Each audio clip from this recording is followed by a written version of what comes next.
ਸਤਿਨਾਮ ਸ੍ਰੀ ਵਾਹਿਗੁਰੂ ਸਾਹਿਬ JIO. ਮਾਰੂ ਮਹੱਲਾ ਪੰਜਵਾ। ਮਾਰੂ ਰਾਗ ਵਿੱਚ ਪੰਜਵੇਂ ਪਾਤਸ਼ਾਹ ਧੰਨ ਸਤਿਗੁਰੂ ਸ੍ਰੀ ਗੁਰੂ ਅਰਜਨ ਦੇਵ ਸਾਹਿਬ ਜੀ ਮਹਾਰਾਜ ਨੇ ਇਹ ਪਾਵਨ ਸ਼ਬਦ ਉਸ ਵਕਤ ਉਚਾਰਿਆ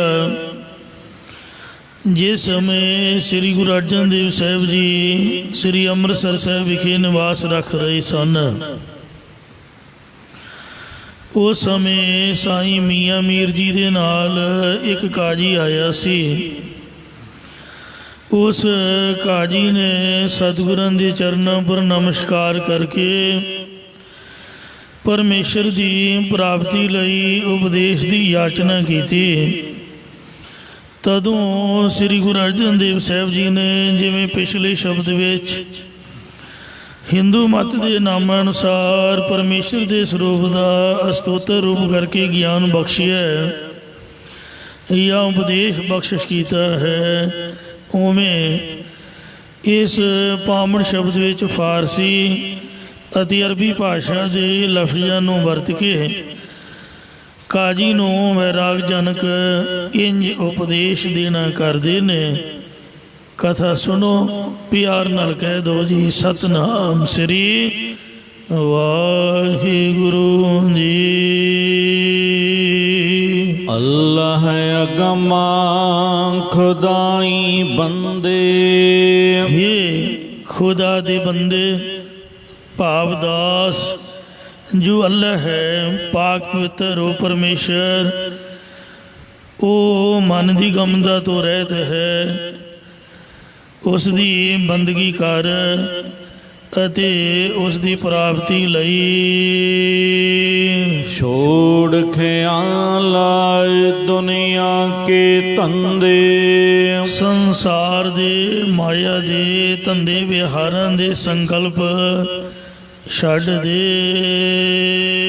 ਹੋਏ ਪੈ ਖਾਕ ਫਕੀਰ ਮੁਸਾਫਿਰ। ਜਿਹੜੇ ਫਕੀਰ ਰੱਬ ਦੇ ਦਰਵੇਸ਼ ਨੇ, ਮਤਲਬ ਸਾਧੂ ਨੇ, ਆਪਣੇ ਆਪ ਨੂੰ ਸੰਸਾਰ ਵਿੱਚ ਇੱਕ ਮੁਸਾਫਿਰ ਰਾਹੀ ਪਰਦੇਸ਼ੀ ਸਮਝਦੇ ਹਨ, ਉਹਨਾਂ ਦੇ ਪੈ ਖਾਕ ਚਰਨਾਂ ਦੀ ਧੂੜੀ ਹੋਣਾ ਕਰ।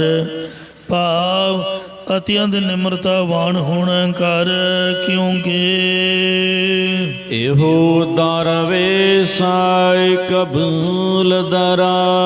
ਇਹੋ ਜਿਹਾ ਦਰਵੇਸ਼ ਫਕੀਰ ਹੀ ਗੁਰਾਂ ਦੇ ਦੁਆਰੇ 'ਤੇ ਜਾਂ ਖੁਦਾ ਦੇ ਦੁਆਰੇ ਦੇ ਵਿੱਚ ਕਬੂਲ ਪ੍ਰਮਾਣਿਤ ਹੈ।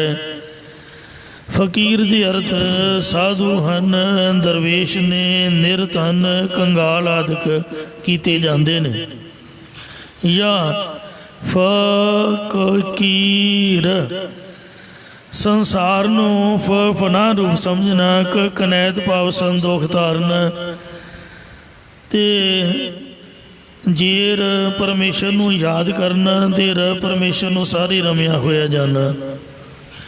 ਕਾਹੇ ਕੋ ਤੂੰ ਘਰ ਛੋੜਾ, ਕਾਹੇ ਕੋ ਘਰ ਨ ਛੋੜੀ, ਕਾਹੇ ਕੋ ਇੱਜ਼ਤ ਖੋਈ ਦੁਰਬੇਸ ਬਾਨੇ ਕੀ।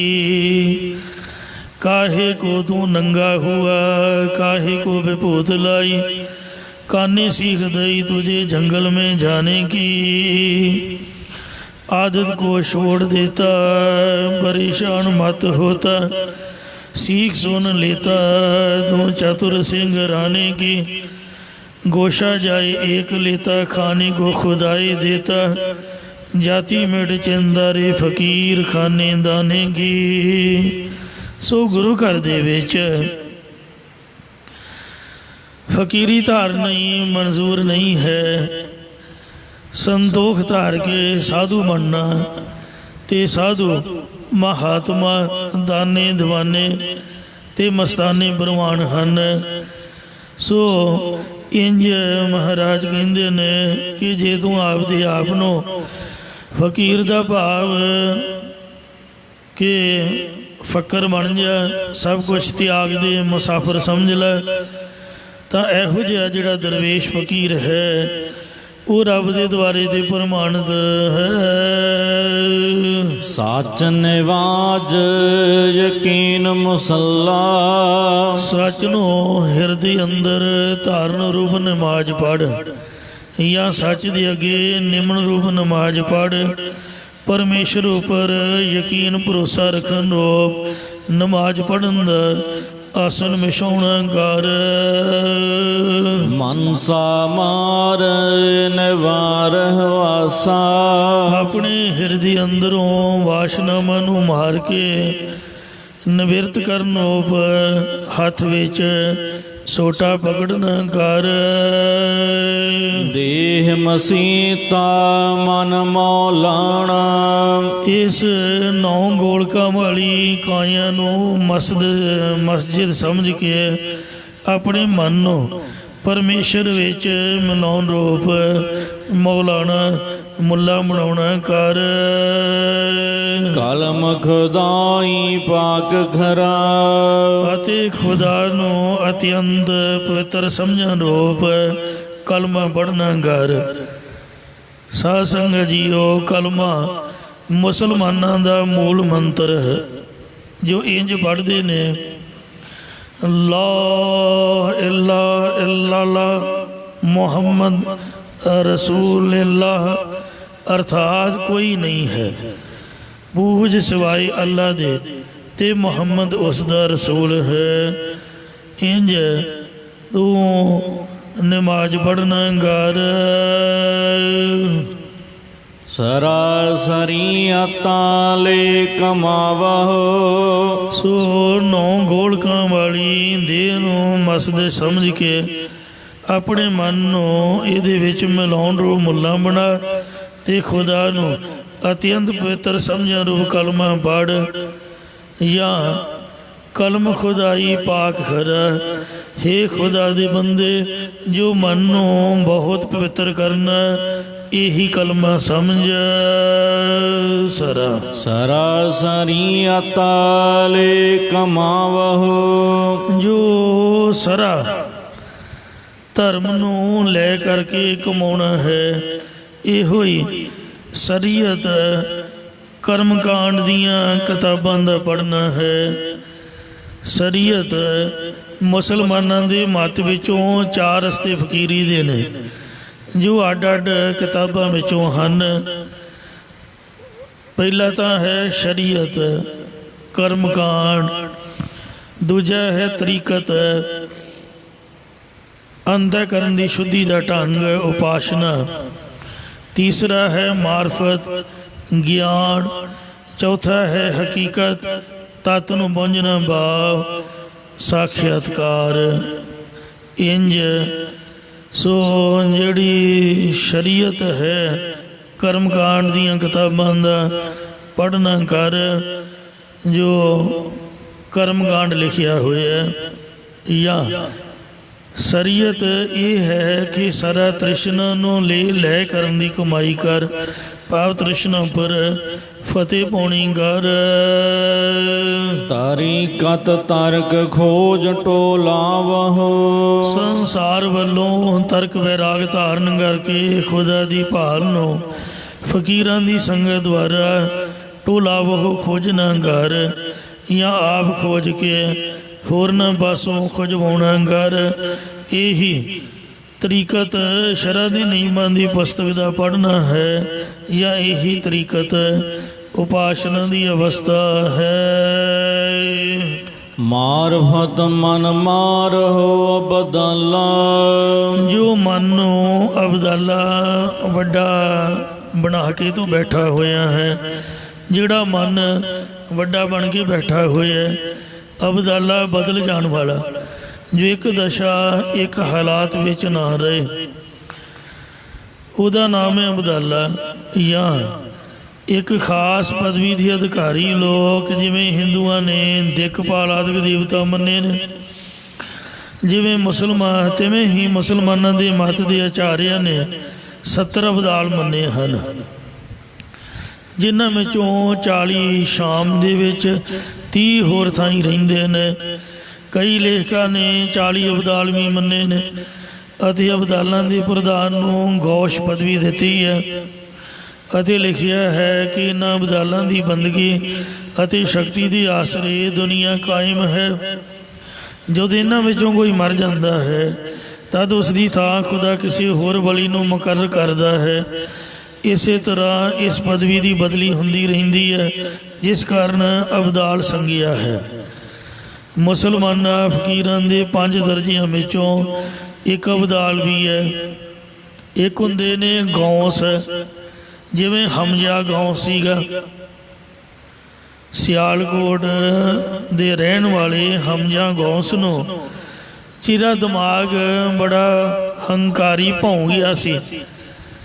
ਸਤਿਗੁਰੂ ਨਾਨਕ ਦੇਵ ਜੀ ਨੇ ਗੁਰਦੁਆਰਾ ਰੋੜੀ ਸਾਹਿਬ ਬੈਠ ਕਰਕੇ ਉੱਥੋਂ ਰੋੜੀ ਵਗਾਹ ਮਾਰੀ ਉਹਦੇ ਘੁੰਮਟ ਤੇ ਖਰਬੂਜੇ ਦੀ ਫਾੜੀ ਤਰ੍ਹਾਂ ਉਹਦਾ ਘੁੰਮਟ ਫੜ ਕੇ ਤੇ ਵਿੱਚ ਸੂਰਜ ਦੀਆਂ ਕਿਰਨਾਂ ਗਈਆਂ, ਉਹਦੀ ਸਮਾਧੀ ਖੋਲੀ ਸੀ। ਉਹਨੂੰ ਅਕਲ ਦੇਣਾ ਕੀਤੇ ਕਿ ਸੰਤ ਜੀ ਤੂੰ ਸੰਤ ਹੋ ਕੇ ਇਹਨਾਂ ਮੋਹ ਕਰ ਰਿਹਾ, ਫਿਰ ਕੀ ਹੋਇਆ? ਜੇ ਗ੍ਰਸਤੀ ਬੰਦੇ ਨੇ ਤੈਨੂੰ ਆਪ ਦਾ ਬੱਚਾ ਨਹੀਂ ਦਿੱਤਾ, ਜੇ ਬੱਚੇ ਨਾਲ ਹੀ ਮੋਹ ਸੀਗਾ ਤੇ ਤੂੰ ਬੱਚੇ ਕਰ ਲੈਂਦਾ ਵਿਆਹ ਕਰਾ ਕੇ। ਛੱਡ ਦੇ ਖੇੜਾ। ਕਹਿੰਦਾ ਜੀ ਲੋਕ ਝੂਠੇ ਨੇ ਮਾਰੇ, ਕਹਿੰਦੇ ਸਾਰੇ ਇੱਕ ਨਹੀਂ ਹੁੰਦੇ। ਆ ਵੇਖ ਤੈਨੂੰ ਦਿਖਾਉਂਦੇ ਆ। ਝੂਠ ਤੇ ਸੱਚ ਖਰੀਦਣ ਲਈ ਮਰਦਾਨੇ ਨੂੰ ਭੇਜਿਆ ਤੇ ਮੂਲੇ ਖਤਰੀ ਲਿਖ ਦਿੱਤਾ, ਮਰਨਾ ਸੱਚ ਦੇ ਜਿਉਣਾ ਝੂਠ। ਮਰ ਕਹਿੰਦੇ ਆ ਦੇਖ ਲਾ। ਐਸੇ ਸਮਝ ਵਾਲੇ ਵੀ ਲੋਕ ਇੱਥੇ ਹਨ। ਉਹਨੂੰ ਅਕਲ ਦਿੱਤੀ। ਇਉਂ ਹਮਜ਼ਾ ਗੌਸ, ਇਹ ਗੌਸ ਇੱਕ ਕਿਸਮ ਹੈ ਮੁਸਲਮਾਨਾਂ ਦੀ। ਦੂਜਾ ਹੈ ਕੁਤਬ। ਸੋ ਕੁਤਬਦੀਨ ਇਤਿਆਦਿਕ ਇਹਨਾਂ ਦੀਆਂ ਪਦਵੀਆਂ ਨੇ। ਤੀਜਾ ਨੇ ਬਲੀ, ਚੌਥੇ ਨੇ ਅਬਦਾਲ ਤੇ ਪੰਜਵੇਂ ਨੇ ਕਲੰਦਰ। ਇਉਂ ਕਿਤਨਿਆਂ ਦੇ ਮਤ ਵਿੱਚ ਕਲੰਦਰ ਦੀ ਥਾਂ ਔਤਾਦ ਵੀ ਹੈ। ਸਤਿਗੁਰੂ ਮਹਾਰਾਜ ਸੱਚੇ ਪਾਤਸ਼ਾਹ ਫਰਮਾਉਂਦੇ ਨੇ, ਮਾਰਫਤ ਮਨ ਮਾਰੋ ਅਬਦਾਲਾ। ਜੋ ਮਨ ਵੱਡਾ ਬਣ ਬੈਠਿਆ ਉਸ ਦੇ ਜਾਂ ਅਬਦਾਲਾ ਬਦਨ ਜਾਣ ਵਾਲੇ ਮਨ ਦੇ ਮੰਦੇ ਸੁਭਾਅ ਨੂੰ ਮਾਰਨਾ ਕਰੋ। ਮਿਲਹੁ ਹਕੀਕਤ, ਮਿਲਹੁ ਹਕੀਕਤ ਜਿਤ ਫਿਰ ਨਾ ਮਰਾ। ਫਿਰ ਇਹੀ ਕਹਿੰਦੇ ਨੇ ਵੀ ਹਕੀਕਤ ਹੈ ਜੋ ਖੁਦਾ ਦੇ ਨਾਲ ਮਿਲਣਾ ਹੈ। ਅਨੁਭਵ ਸਾਖਿਆਤਕਾਰ ਦੀ ਅਵਸਥਾ ਨੂੰ ਹਕੀਕਤ ਗਿਆ ਹੈ, ਜਿਸ ਕਰਕੇ ਮੁੜ ਕੇ ਤੇਰਾ ਜੰਮਣਾ ਮਰਨਾ ਨਹੀਂ ਹੋਵੇਗਾ। ਸੋ ਜਿਹੜਾ ਮਨ ਨੂੰ ਮਾਰਨਾ ਹੈ, ਮਾਰਫਤ ਮਨ ਮਾਰੋ ਅਬਦਾਲਾ, ਬਦਲ ਜਾਣ ਵਾਲੇ ਮਨ ਦੇ ਮੰਦੇ ਸੁਭਾਅ ਨੂੰ ਮਾਰਨਾ, ਇਹੀ ਮਾਰਫਤ ਗਿਆਨ ਦੀ ਅਵਸਥਾ ਹੈ। ਤੇ ਮਿਲੋ ਹਕੀਕਤ ਜਿਤ ਫਿਰ ਨਾ ਮਿਲਾ, ਖੁਦਾ ਦੇ ਨਾਲ ਮਿਲਣਾ ਕਰ, ਇਹੀ ਅਨੁਭਵ ਸਾਖਿਆਤਕਾਰ ਦੀ ਅਵਸਥਾ, ਜਿਸ ਕਰਕੇ ਮੁੜ ਕੇ ਜੰਮਣਾ ਮਰਨਾ ਨਹੀਂ ਹੁੰਦਾ। ਕੁਰਾਨ ਕਤੇ ਬਾਦਲ ਮਾਹੇ ਕਮਾਹੇ। ਆਪਣੇ ਹਿਰਦੇ ਵਿੱਚ ਖੁਦਾ ਦੇ ਨਾਮ ਨੂੰ ਕਮਾਉਣਾ ਕਰ, ਇਹੀ ਕੁਰਾਨ ਆਦਿਕ ਕਿਤਾਬਾਂ ਦਾ ਪੜ੍ਹਨਾ ਹੈ। 10 ਔਰਾਤ ਰੱਖੋ ਬਦ ਰਾਹੀ। ਆਪਣੀਆਂ 10 ਔਰਤਾਂ ਬਾਬ 10 ਇੰਦਰੀਆਂ ਨੂੰ ਖੋਟੇ ਭੈੜੇ ਰਸਤੇ ਜਾਣ ਤੋਂ ਰੋਕ ਕੇ ਰੱਖਣਾ ਕਰ। 5 ਮਰਦ ਸਿਦਕਲੇ ਬਦ ਹੋ। 5 ਸੂਰਮੇ ਭਾਵ ਕਾਮ ਗੁਰੂ ਲੋ ਮੋਹ ਹੰਕਾਰ ਨੂੰ ਲੈ ਕਰਕੇ ਭਰੋਸੇ ਰੂਪ ਰਸੇ ਨਾਲ ਬੰਨਣਾ ਕਰ। ਐਰ ਸਬੂਰੀ ਕਾਬੂਲ ਪਰਾ। ਸੰਦੋਖ ਦੀ ਖੈਰਾਤ ਮੰਗ, ਇਉਂ ਨੂੰ ਖੁਦਾ ਦੇ ਦਰ ਤੇ ਕਬੂਲ ਪ੍ਰਵਾਨ ਬਹਿ ਜਾਵੇਂਗਾ। ਮੱਕਾ ਮਿਹਰ ਰੋਜ਼ਾਂ ਪੈ ਖਾਕਾ। ਜੀਵਾਂ ਉੱਪਰ ਦਇਆ ਕਰਨੀ ਹੀ ਮੱਕੇ ਦਾ ਫਰਸਨਾ ਹੈ। ਜੋ ਸਾਰਿਆਂ ਦੇ ਚਰਨਾਂ ਦੀ ਧੂੜ ਹੋ ਕੇ ਰਹਿਣਾ, ਇਹੀ ਰੋਜ਼ਾ ਵਰਤ ਰੱਖ। ਪੈਸਤਾ ਪੀਰ ਲਫਜ਼ ਕਮਾਏ ਅੰਦਾਜ਼ਾ। ਜੇਕਰ ਪਿਸਤ ਸਵਰਗ ਦੀ ਇੱਛਾ ਹੈ ਤਾਂ ਪੀਰ ਪੂਜਨੇ ਗੁਰਾਂ ਦੇ ਕਹੇ ਹੋਏ ਲਫ਼ਜ਼ ਬਚਨਾਂ ਨੂੰ ਅੰਦਾਜ਼ਾ ਮਰਿਆਦਾ ਸਹਿਤ ਕਮਾਉਣਾ ਕਰ। ਅਰਥਾਤ ਜੇਕਰ ਮਨ ਚੰਚਲ ਹੈ ਤਾਂ ਨਿਸ਼ਕਾਮ ਕਰਮ ਕਰ, ਜੇਕਰ ਮਨ ਦੇ ਅੰਦਰ ਕਰਮਾਂ ਦਾ ਹੰਕਾਰ ਹੈ ਤਾਂ ਉਪਾਸ਼ਨਾ ਕਰ। ਇਉਂ ਜਦੋਂ ਹੰਕਾਰ ਨਿਵਰਤ ਹੋ ਕੇ ਚੰਚਲਤਾ ਹੀ ਰੁਕ ਗਈ, ਤਦੋਂ ਗਿਆਨ ਕਰਨ ਦਾ ਅਧਿਕਾਰੀ ਹੋਵੇਗਾ। ਇਹ ਮਰਿਆਦਾ ਪੂਰਵਕ ਗੁਰਾਂ ਦੇ ਬਚਨਾਂ ਨੂੰ ਕਮਾਉਣਾ ਹੀ ਪਿਸਤ ਦੀ ਪ੍ਰਾਪਤੀ ਹੈ। ਮੱਕਾ ਅਰਬ ਦਾ ਪ੍ਰਸਿੱਧ ਨਗਰ ਹੈ, ਜੋ ਮੁਹੰਮਦ ਸਾਹਿਬ ਦਾ ਜਨਮ ਸਥਾਨ ਹੈ। ਇਹ ਅਰਬ ਕੰਟਰੀ ਦੇ ਵਿੱਚ ਹੈ, ਜਿਸ ਵਿੱਚ ਇਸਲਾਮ ਦਾ ਸਭ ਤੋਂ ਉੱਤਮ ਧਰਮ ਮੰਦਰ ਹੈ ਕਾਬਾ। ਮੱਕਾ ਸ਼ਹਿਰ ਦਾ ਨਾਮ ਹੈ, ਕਾਬਾ ਵਿੱਚ ਮੰਦਰ ਕਹਿ ਲਓ, ਮਸਜਿਦ ਕਹਿ ਲਓ। ਇਹ ਜਦਰ ਬੰਦਰ ਤੋਂ ਕਰੀਬ 60-70 ਮੀਲ ਪਥਰੀਲੀ ਤੇ ਰੇਤਲੀ ਜ਼ਮੀਨ ਵਿੱਚ ਹੈ। ਜਦਾ ਹੈ ਬੰਦਰ ਤੋਂ ਕਰੀਬ 60-70 ਮੀਲ ਪਥਰੀਲੀ ਤੇ ਰੇਤਲੀ ਜ਼ਮੀਨ ਵਿੱਚ ਹੈ। ਸਿਵਾਏ ਹਾਜਾ ਯਾਤਰੀਆਂ ਦੇ ਇੱਥੇ ਹੋਰ ਕੋਈ ਰੌਣਕ ਦੀ ਗੱਲ ਨਹੀਂ ਹੈ। ਪਾਣੀ ਖੂਹਾਂ ਦਾ ਬਹੁਤ ਖਾਰਾ ਹੈ। 6-7 ਮੀਲ ਤੋਂ ਪਾਣੀ ਪੀਣ ਲਾਇਕ ਲਿਆਂਦਾ ਜਾਂਦਾ ਹੈ। ਮੱਕੇ ਦਾ ਪਹਿਲਾ ਨਾਮ ਬੱਕਾ ਹੈ। ਮੱਕੇ ਪਾਸ ਜੋ ਖੁਸ਼ਕ ਪਹਾੜੀਆਂ, ਉਹਨਾਂ ਦੀ ਬੁਲੰਦੀ 400 ਫੁੱਟ ਤੋਂ ਵੱਧ ਨਹੀਂ। ਮਿਸ਼ਕਾਤ ਵਿੱਚ ਲਿਖਿਆ ਹੈ ਕਿ ਹਜ਼ਰਤ ਮੁਹੰਮਦ ਨੇ ਆਖਿਆ ਸੀ ਕਿ ਮੱਕਾ ਆਦਮੀ ਨੇ ਨਹੀਂ, ਕਿੰਤੂ ਖੁਦਾ ਨੇ ਪਵਿੱਤਰ ਥਾਪਿਆ ਹੈ। ਮੇਰੀ ਉਮਤ ਹਮੇਸ਼ਾ ਇੱਥੇ ਸੁਰੱਖਿਅਤ ਰਹੇਗੀ ਔਰ ਇਸ ਨਗਰ ਦਾ ਸਨਮਾਨ ਕਰਨ ਨਾਲ ਅਗਲੀ ਦੁਨੀਆ ਵਿੱਚ ਵੀ ਸੁਖੀ ਹੋਵੇਗੀ। ਮੱਕੇ ਦਾ ਨਾਮ ਉਮਲ ਕੁਰਾ ਅਰਥਾਤ ਨਗਰਾਂ ਦੀ ਮਾਂ ਵੀ ਦੇਖਿਆ ਜਾਂਦਾ ਹੈ। ਰੋਜ਼ਾ ਜੋ ਇਸ ਪੰਕਤੀ ਵਿੱਚ ਅੱਖਰ ਆਇਆ ਹੈ, ਜਿਵੇਂ ਹਿੰਦੂ ਵਰਤ ਰੱਖਦੇ ਨੇ, ਜਨਮ ਅਸ਼ਟਮੀ ਕ੍ਰਿਸ਼ਨ ਜੀ ਦੇ ਜਨਮ ਵਾਲੇ ਦਿਨ ਜੋ ਪਰਸੋਂ ਜੋ ਕ੍ਰਿਸ਼ਨ ਅਸ਼ਟਮੀ ਸੀ, ਉਦਣ ਇਹ ਵਰਤ ਰੱਖਦੇ ਨੇ। ਤੇ ਕੱਲ੍ਹ ਨੂੰ ਯੱਗ ਭੰਡਾਰਾ ਸੀਗਾ, ਕੱਲ੍ਹ ਲੰਗਰ ਵਰਤਾਉਂਦੇ ਖਾਂਦੇ ਨੇ। ਇਉਂ ਇਕਾਦਸ਼ੀ ਵਰਤ ਹੈ, ਦੁਆਦਸ਼ੀ ਵਰਤ ਹੈ, ਹਿੰਦੂ ਮਤ ਮੁਤਾਬਕ। ਜਿਹੜੇ ਮੁਸਲਮਾਨ ਨੇ ਉਹ 40 ਰੋਜ਼ੇ ਰੱਖਦੇ ਨੇ, 40 ਦਿਨ ਵਰਤ ਰੱਖਦੇ ਨੇ। ਜਿਵੇਂ ਹਿੰਦੂ ਲੋਕ ਰੱਖਦੇ, ਇਉਂ ਮੁਸਲਮਾਨ ਰੋਜ਼ੇ ਰੱਖਦੇ। ਇਸਲਾਮ ਦੇ ਵਿੱਚ ਵਰਤ ਪਾਪ ਨਾਸ਼ਕ ਕਰਮ ਹੈ। ਹਰ ਇਤਨੇ ਵਰਤ ਰੱਖਣੇ ਵਿਧਾਨ ਹਨ। ਰਮਜ਼ਾਨ ਦਾ ਸਾਰਾ ਮਹੀਨਾ ਯਾਨੀ ਹਿਜਰੀ ਸਾਲ ਦਾ 9ਵਾਂ ਮਹੀਨਾ, ਇਸ ਮਹੀਨੇ 'ਚ ਵਰਤ ਰੱਖਣਾ ਇਸਲਾਮ ਦਾ ਧਾਰਮਿਕ ਨਿਯਮ ਹੈ। ਦੂਜਾ ਮੁਹਰਮ ਦਾ 10ਵਾਂ ਦਿਨ, ਜਿਸ ਦਾ ਨਾਮ ਅਸੂਰਾ ਹੈ। ਮਿਸ਼ਕਾਤ ਵਿੱਚ ਲਿਖਿਆ ਹੈ ਕਿ ਇਸ ਦਿਨ ਦਾ ਵਰਤ ਆਉਣ ਵਾਲੇ ਵਰ੍ਹੇ ਦੇ ਸਭ ਪਾਪ ਦੂਰ ਕਰਦਾ ਹੈ। ਤੀਜਾ ਈਦ ਉਲ ਫਿਤਰ ਪਿੱਛੋਂ 6 ਦਿਨ ਵਰਤ ਰੱਖਣਾ ਪੁੰਨ ਕਰਮ ਮੰਨਿਆ ਜਾਂਦਾ। ਚੌਥਾ ਸੋਮਵਾਰ ਤੇ ਵੀਰਵਾਰ ਹਰੇਕ ਹਫ਼ਤੇ ਵਰਤ ਰੱਖਣਾ। ਤੇ ਅੱਗੇ ਸ਼ਬਾਨ ਦਾ ਸਾਰਾ ਮਹੀਨਾ, ਮਿਸ਼ਕਾਤ ਵਿੱਚ ਲਿਖਿਆ ਹੈ ਕਿ ਕਦੇ ਸਾਰਾ ਮਹੀਨਾ ਦੇ ਕਦੇ ਇਸ ਮਹੀਨੇ ਦਾ ਕੁਝ ਹਿੱਸਾ ਹਜ਼ਰਤ ਮੁਹੰਮਦ ਵਰਤ ਰੱਖਦੇ ਸਨ। ਫਿਰ 13, 14 ਤੇ 15ਵੀਂ ਤਾਰੀਖ ਹਰੇਕ ਮਹੀਨੇ ਦੇ ਇਹਨਾਂ ਦਾ ਨਾਮ ਅਯਾਮੁਲ ਬੀਜ ਅਰਥਾਤ ਰੋਸ਼ਨ ਦਿਨ ਹੈ। ਫਿਰ ਇੱਕ ਦਿਨ ਖਾਣਾ, ਦੂਜੇ ਦਿਨ ਵਰਤ ਰੱਖਣਾ, ਇਹ ਨਿਤ ਵਰਤ ਹੈ। ਮਿਸ਼ਕਾਤ ਵਿੱਚ ਇਹ ਵਰਤ ਲਿਖੇ ਹੋਏ ਨੇ। ਲਿਖਿਆ ਕਿ ਦਾਊਦ ਪੈਗੰਬਰ ਇਹ ਵਰਤ ਰੱਖਦਾ ਹੁੰਦਾ ਸੀ। ਵਰਤ ਸਮੇਂ ਝਗੜਨਾ, ਲੜਨਾ ਨਿੰਦਿਆ ਅਧਿਕ ਨਿੰਦਿਤ ਕਰਮ ਵਰਜਿਤ ਨੇ। ਸੋ ਪੰਜਵੇਂ ਪਾਤਸ਼ਾਹ ਸ੍ਰੀ ਗੁਰੂ ਅਰਜਨ ਦੇਵ ਸਾਹਿਬ ਜੀ ਫਰਮਾਨ ਕਰਦੇ ਨੇ ਕਿ ਮੱਕਾ ਮਿਹਰ ਰੋਜ਼ਾ ਪੈ ਖਾਕਾ। ਜੋ ਜੀਵਾਂ ਦੀ ਮਿਹਰ ਦਇਆ ਕਰਨੀ ਹੀ ਮੱਕੇ ਦਾ ਪਰਸਨ ਕਰ, ਤੇ ਜੋ ਸਾਰਿਆਂ ਦੇ ਚਰਨਾਂ ਦੀ ਧੂੜੀ ਹੋ ਕੇ ਰਹਿਣਾ ਇਹੀ ਵਰਤ ਰੱਖ। ਪੇਸਤ ਪੀਰ ਲਫ਼ਜ਼ ਕਮਾਈ ਅੰਦਾਜ਼ਾ, ਜੇਕਰ ਸਵਰਗ ਦੀ ਇੱਛਾ ਤਾਂ ਪੂਜਨੀ ਗੁਰਾਂ ਦੀ ਕਈ ਲਫ਼ਜ਼ ਬਚਨਾਂ ਨੂੰ ਮਰਿਆਦਾ ਸਹਿਤ ਕਮਾਉਣਾ ਕਰ। ਪੂਰ ਨੂਰ ਮੁਸਕ ਖੁਦਾਇਆ, ਪੂਰ ਅਪਸ਼ਰਾਂ ਦਾ ਦੀਦਾਰ ਅਤੇ ਮੁਸ਼ਕ ਸੁਗੰਧੀ ਲਾਉਣਾ ਇਹੀ ਹੈ ਜੋ ਖੁਦਾ ਦੇ ਪ੍ਰਕਾਸ਼ ਨੂੰ ਵੇਖਣਾ ਹੈ।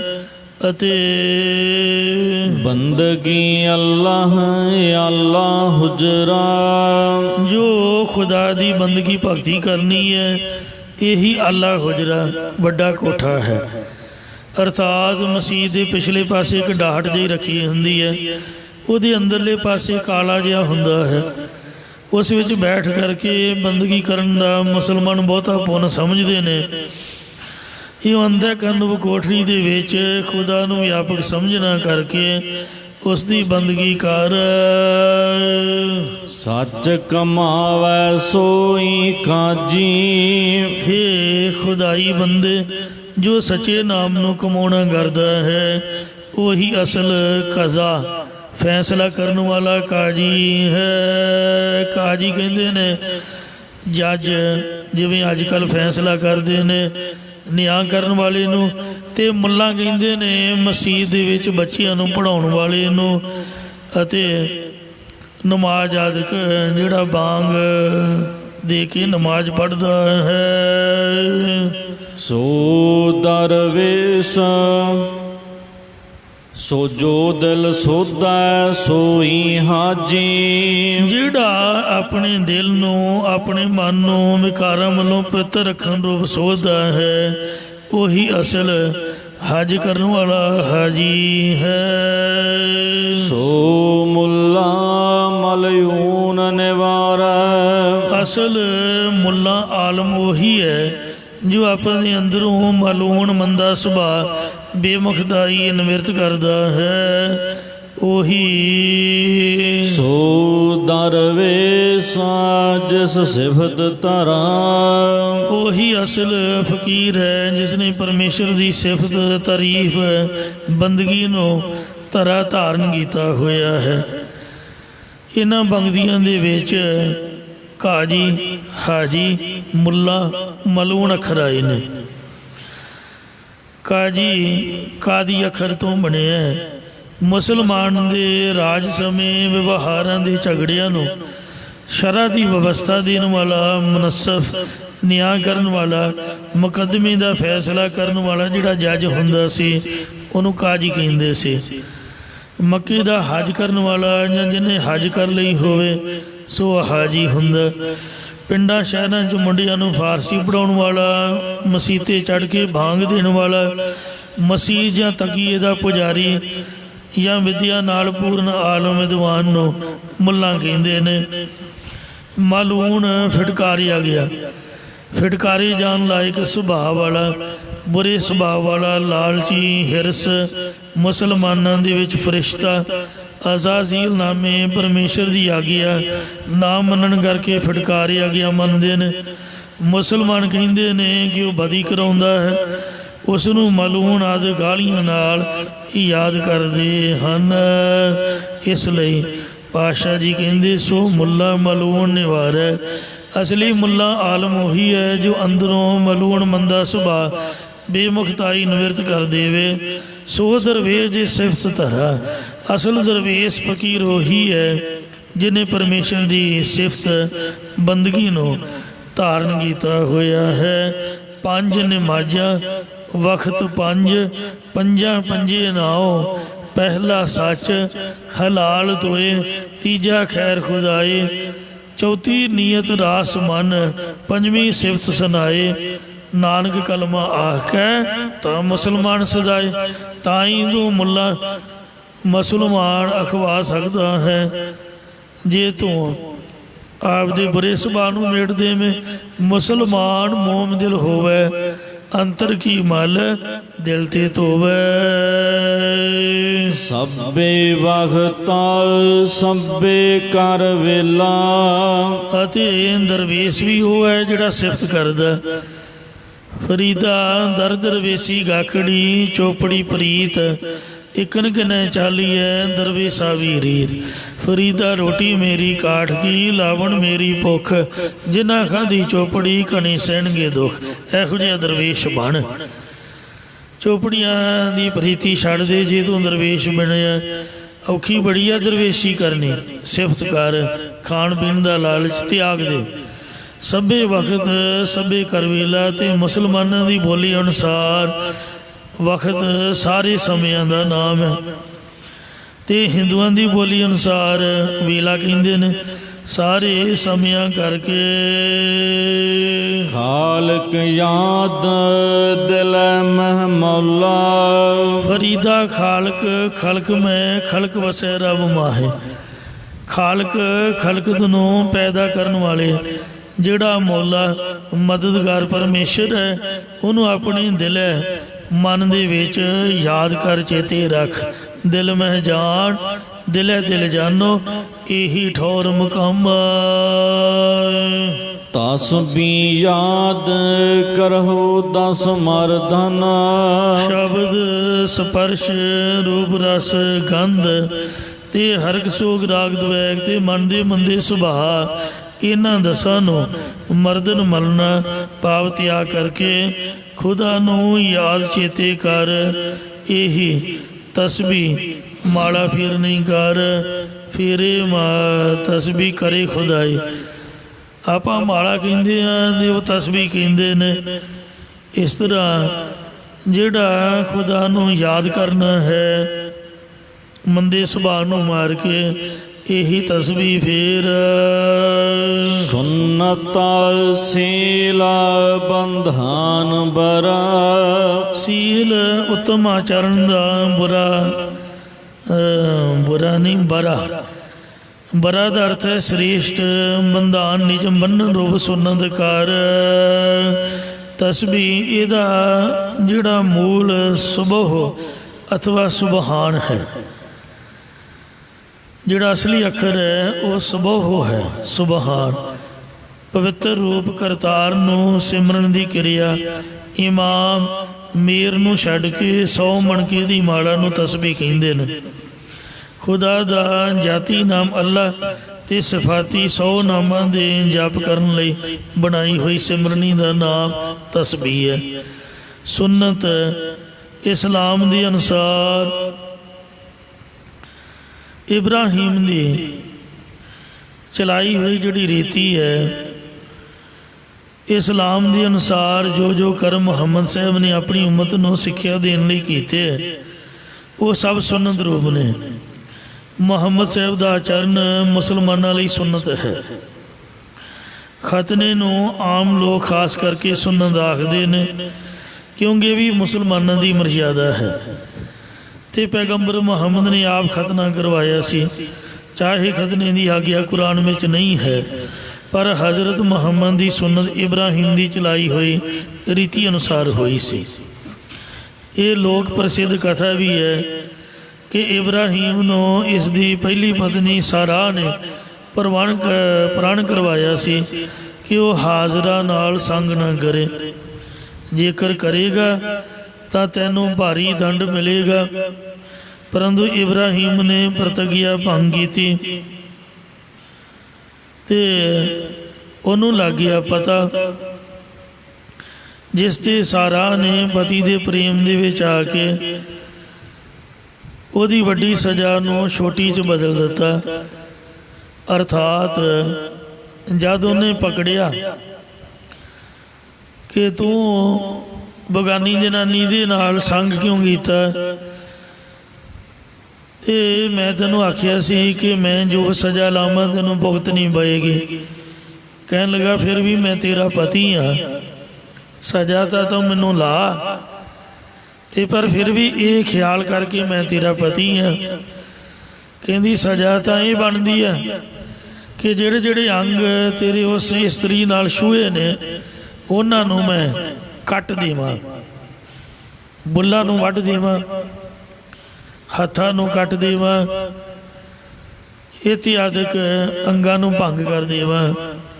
ਪਰ ਤੂੰ ਤਰਲਾ ਮਾਰਿਆ ਹੈ ਇਸ ਲਈ ਮੈਂ ਤੇਰੀ ਸਜ਼ਾ ਨੂੰ ਬਦਲਦੀਆਂ ਘੱਟ ਕਰਦੀਆਂ, ਬੁੱਲਾਂ ਦੀ ਬਜਾਏ ਤੇਰੀਆਂ ਮੁੱਛਾਂ ਕੱਟਾਂਗੀ ਤੇ ਇੰਦਰੀ ਆਵਰਨ ਰੂਪ ਮਾਸ ਕੱਟ ਕੇ ਪ੍ਰਾਣ ਭੰਗ ਦਾ ਪ੍ਰਾਸ਼ਚਿਤ ਇਹਨੂੰ ਕਰਵਾਇਆ ਸੀਗਾ। ਸੋ ਚਾਹੇ ਕਥਾ ਬਾਈਬਲ ਜਾਂ ਕੁਰਾਨ ਦੇ ਵਿੱਚ ਨਹੀਂ ਹੈ, ਪਰੰਤੂ ਇਹਦਾ ਬੀਜ ਮੌਜੂਦ ਜ਼ਰੂਰ ਹੈ ਕਿ ਸਰਾ ਦੇ ਕਹਿਣ ਦੇ ਇਬਰਾਹੀਮ ਨੇ ਹਾਜ਼ਰਾ ਨੂੰ ਪੁੱਤਰ ਸਮੇਤ ਘਰੋਂ ਕੱਢ ਦਿੱਤਾ ਸੀਗਾ। ਉਹਨੇ ਸਾਰਾ ਦੀ ਕੁੱਖ ਤੋਂ ਇਸਮਾਈਲ ਪੁੱਤਰ ਜੰਮਿਆ ਸੀਗਾ। ਇਸਮਾਈਲ ਫਿਰ ਪਤਾ ਤਾਂ ਲੱਗਣਾ ਹੀ ਸੀਗਾ। ਤੇ ਸੁਣਨ ਦੀ ਰਸਮ ਇਬਰਾਹੀਮ ਤੋਂ ਇੰਜ ਚੱਲੀ ਸੀਗੀ, ਉਹਨੂੰ ਤਾਂ ਸਜ਼ਾ ਮਿਲੀ ਆ, ਇੰਦਰੀ ਕੱਟਣ ਦੀ ਬਜਾਏ ਉਹਦਾ ਅਗਲਾ ਮਾਸ ਕੱਟ ਦਿੱਤਾ। ਇਉਂ ਇਹ ਮਹਾਨ ਕੁਸ਼ਵੇ ਸੁਨਤ ਤੇ ਇਬਰਾਹੀਮ ਪਦ ਦੇ ਉੱਪਰ ਗੱਲ ਅੰਕਿਤ ਹੈ। ਆਪਾਂ ਕਿਸੇ ਧਰਮ ਦੀ ਨਿੰਦਿਆ ਨਹੀਂ ਕਰਦੇ, ਪਰ ਜੋ ਸੱਚਾਈ ਸੋ ਤਾਂ ਸੱਚਾਈ ਹੋਈ ਹੈ। ਤੋ ਇੰਜ ਸੁਣਨ ਦੀ ਬੈਕਗਰਾਉਂਡ ਹੈ। ਪਾਤਸ਼ਾਹ ਜੀ ਕਹਿੰਦੇ ਨੇ ਜਿਹੜਾ ਤਸਬੀਹ ਫੇਰਨੀ ਹੈ, ਅਸਲ ਦੇ ਵਿੱਚ ਮਾਲਾ ਫੇਰਨੀ ਜਾਂ ਤਸਬੀਹ ਫੇਰਨ ਦਾ ਮਤਲਬ ਤਾਂ ਵਾਹਿਗੁਰੂ ਨੂੰ ਯਾਦ ਕਰਨਾ ਹੀ ਹੈ। ਕਬੀਰ ਮੇਰੀ ਸਿਮਰਨੀ ਰਸਨਾ ਉਪਰ ਰਾਮ, ਆਜ ਜੁਗਾਦੀ ਸਗਲ ਭਗਤ ਤਾਕੋ ਸੁਖ ਵਿਸਰਾਮ। ਉਹ ਤਾਂ ਮੂੰਹ ਤੋਂ ਕਈ ਗੱਲਾਂ ਕਰਦੇ ਹੁੰਦੇ ਨੇ, ਹੱਥ 'ਚ ਮਾਲਾ ਫੇਰ ਕੇ ਮਣਕੇ ਦੇ ਮਣਕਾ ਸੁੱਟੀ ਜਾਂਦੇ ਨੇ। ਅਸਲ 'ਚ ਜਿਹੜਾ ਸ਼ਬਦ ਸਪਰਸ਼ ਰੂਪ ਰਸ ਗੰਧ ਹਰਕ ਸੋਗ ਰਾਗ ਦਵੈਗ ਤੇ ਮਨ ਦੇ ਮੰਦੇ ਸੁਭਾਅ, ਇਹਨਾਂ ਨੂੰ ਮਲ ਕੇ ਤਿਆਗ ਕੇ ਖੁਦਾ ਨੂੰ ਚੇਤੇ ਕਰਨਾ, ਮਨ ਸਾਫ਼ ਸਪਸ਼ਟ ਕਰਕੇ ਇਹੀ ਮਾਲਾ ਨੂੰ ਫੇਰ ਤਸਬੀਹ ਯਾਦ ਕਰੋ 10 ਮਰਦਨ, ਸੁਨਤ ਸੀਲ ਬੰਧਾਨ ਬਰਾ ਤੇ ਉੱਤਮ ਆਚਰਨ ਦਾ ਬੜਾ ਸ੍ਰੇਸ਼ਟ ਨਿਜ ਮੰਨਣ ਰੋਬ। ਸੁਨਤ ਕਰਨੀ ਕਰ, ਜੇ ਸੁਨਤ ਕਰ ਲਈ ਇੰਦਰੀ ਦਾ ਅਗਲਾ ਮਾਸ ਤਾਂ ਕੱਟ ਲਿਆ ਤੇ ਬਗਾਨੀਆਂ ਜਨਾਨੀਆਂ ਨੂੰ ਵੇਖਣ ਤੋਂ ਹਟਿਆ ਹੀ ਨਹੀਂ। ਧੀਆਂ ਭੈਣਾਂ ਦੀ ਇੱਜ਼ਤ ਤੇ ਉਹ ਬੁਰੇ ਕਰਮ ਤੋਂ ਹਟਿਆ ਹੀ ਨਹੀਂ। ਬੁਰੀ ਨਿਗਾਹ ਦੇ ਨਾਲ ਕਿਸੇ ਦਾ ਜੀਵਨ ਖਰਾਬ ਕਰ ਦੇਣਾ, ਤਾਂ ਫਿਰ ਸੁਨਤ ਕੀਤੀ ਕੀ ਆਖੋਗੇ। ਕੋਈ ਵੀ ਧਰਮ ਜਿਹੜਾ ਹੈ ਬੁਰੇ ਕਰਮ ਤੋਂ ਰੋਕਦਾ ਹੈ। ਦਿਲ ਮਹਿ ਜਾਨਾ ਹੋ ਸਭ ਫਿਲਹਾਲਾ, ਆਪਣੇ ਦਿਲ ਮਨ ਦੇ ਵਿੱਚ ਇਹ ਜਾਣਨਾ ਕਰ ਕਿ ਸਾਰਾ ਕੁਝ ਦ੍ਰਿਸ਼ਟਮਾਨ ਹੈ, ਸਗਲ ਮਥੇਨਾ ਸਭ ਫਿਲਹਾਲਾ ਨਾਸ਼ਵੰਤ ਹੈ। ਇਹ ਜਿਹੜੀ ਦੁਨੀਆ ਹੈ ਇਹ ਫਨਾ ਰੂਪ ਹੈ, ਜਾਂ ਸਭ ਕੁਝ ਫਿਲਹਾਲਾ ਫਿਲਹਾਲ ਹੁਣੇ ਹੁਣ ਹੀ ਹੈ, ਫਿਰ ਨਹੀਂ ਰਹਿਣਾ। ਖੇਲ ਖਾਨਾ ਬਿਰਾਦਰ ਹਮੂ ਜੰਜਾਲਾ, ਇਹ ਖਿਲਖਾਨਾ ਖਾਨਦਾਨ ਕੁਲ ਪਰਿਵਾਰ, ਜਾਂ ਖਿਲਖਾਨਾ ਇਸਤਰੀ ਦਾ ਘਰ, ਰਣਵਾਸ ਪਾਪ ਪਰਾਈਆਂ ਇਸਤਰੀਆਂ ਦੇ ਘਰ ਜਾ ਕੇ ਵੇਸਵਾਵਾਂ ਦੇ ਕੋਠਿਆਂ ਦੇ ਚੜ੍ਹ ਕੇ ਉਹਨਾਂ ਨਾਲ ਵੇ ਵਿਚਾਰ ਕਰਨਾ, ਕਾਮ ਚੇਸ਼ਟਾ ਕਰਨੀ ਅਤੇ ਬਰਾਦਰ ਭਰਾ ਸੰਬੰਧੀ ਆਦਿਕਾਂ ਨਾਲ ਮਿਲਣਾ, ਇਹ ਹਮੂ ਜੰਜਾਲਾ, ਹਮੂ ਤਮਾਮ ਸਭ ਜੰਜਾਲਾ ਬੰਧਨ ਰੂਪ ਹੀ ਹਨ। ਮੀਰ ਮਲਕਾ ਉਮਰੇ ਫਾਨਾਇਆ, ਮੀਰ ਨਾਮ ਹੈ ਪਾਤਸ਼ਾਹ ਦਾ, ਮਲਕ ਨਾਮ ਹੈ ਜਗੀਰਦਾਰ ਦਾ, ਉਮਰੇ ਨਾਮ ਹੈ ਅਮੀਰ ਲੋਕ ਆਦਿਕ, ਸਾਰੇ ਫਾਨਾਇਆ ਫਨਾ ਹੋਣ ਵਾਲੇ ਨਾਸ਼ਬੰਦ ਹਨ। ਏਕ ਮੁਕਾਮ ਖੁਦਾਈ ਦਰਾ, ਕੇਵਲ ਇੱਕ ਖੁਦਾ ਦਾ ਦਰ ਹੀ ਮੁਕਾਮ ਸਦਾ ਕਾਇਮ ਰਹਿਣ ਵਾਲਾ ਹੈ। ਅਵਲ ਸਿਫਤ ਦੂਜੀ ਸਾਬੂਰੀ, ਇਹ ਸਤਿਗੁਰੂ ਜੀ ਅਸੀਂ 5 ਨਮਾਜ਼ਾਂ ਵੀ ਪੜ੍ਹਦੇ ਹਾਂ, ਇਹਨਾਂ ਬਾਰੇ ਵੀ ਦੱਸੋ। ਤਾਂ ਮਹਾਰਾਜ ਕਹਿੰਦੇ ਅਵਲ ਸਿਫਤ ਪਰਮੇਸ਼ਰ ਦੀ ਜਿਹੜੀ ਸਿਫਤ ਉਸਤਤੀ ਰੂਪ, ਇਹ ਅਵਲ ਪਹਿਲੀ ਨਮਾਜ਼ ਹੈ। ਦੂਜੀ ਸਾਬੂਰੀ ਸੰਤੋਖ ਵਾਲੀ ਬਿਰਤੀ ਧਾਰਨ ਰੂਪ ਦੂਸਰੀ ਨਮਾਜ਼ ਸਮਝਣਾ ਕਰ। ਤੀਜਾ ਹਲੇਮੀ ਚੌਥਾ ਖੈਰੀ, ਹਲੇਮੀ ਨਿਮਰਤਾ ਗਰੀਬੀ ਧਾਰਨ ਰੂਪ ਤੀਸਰੀ ਨਮਾਜ਼ ਹੈ। ਰੱਬ ਦੇ ਨਾਮ ਤੇ ਖੈਰਾਤ ਦਾਨ ਕਰਨਾ ਰੂਪ चौथी नमाज है। ਪੰਜਵੈ ਪੰਜੇਕ ਤੁਮ ਕਾਮੈ। ਪੰਜ ਗਿਆਨ ਇੰਦਰੀਆਂ ਨੂੰ ਇੱਕ ਹਿਰਦੇ ਰੂਪ ਸਥਾਨ ਦੇ ਵਿੱਚ ਸਥਿਤ ਕਰਨ ਰੂਪ ਪੰਜਵੀਂ ਨਮਾਜ਼ ਹੈ। ਇਹ ਪੰਜ ਵਕਤ ਤੇਰੇ ਅਪਰਪਰਾ। हे काजी ਇਹ ਪੰਜ ਸਮੇਂ ਤੇਰੇ ਬਹੁਤ ਸ੍ਰੇਸ਼ਟ ਹਨ। ਨਿਵਾਜ ਦਾ ਅਰਥ ਹੈ ਨਮਾਜ਼, ਇਸਲਾਮ ਦਾ ਦੂਜਾ ਅਸੂਲ ਹੈ।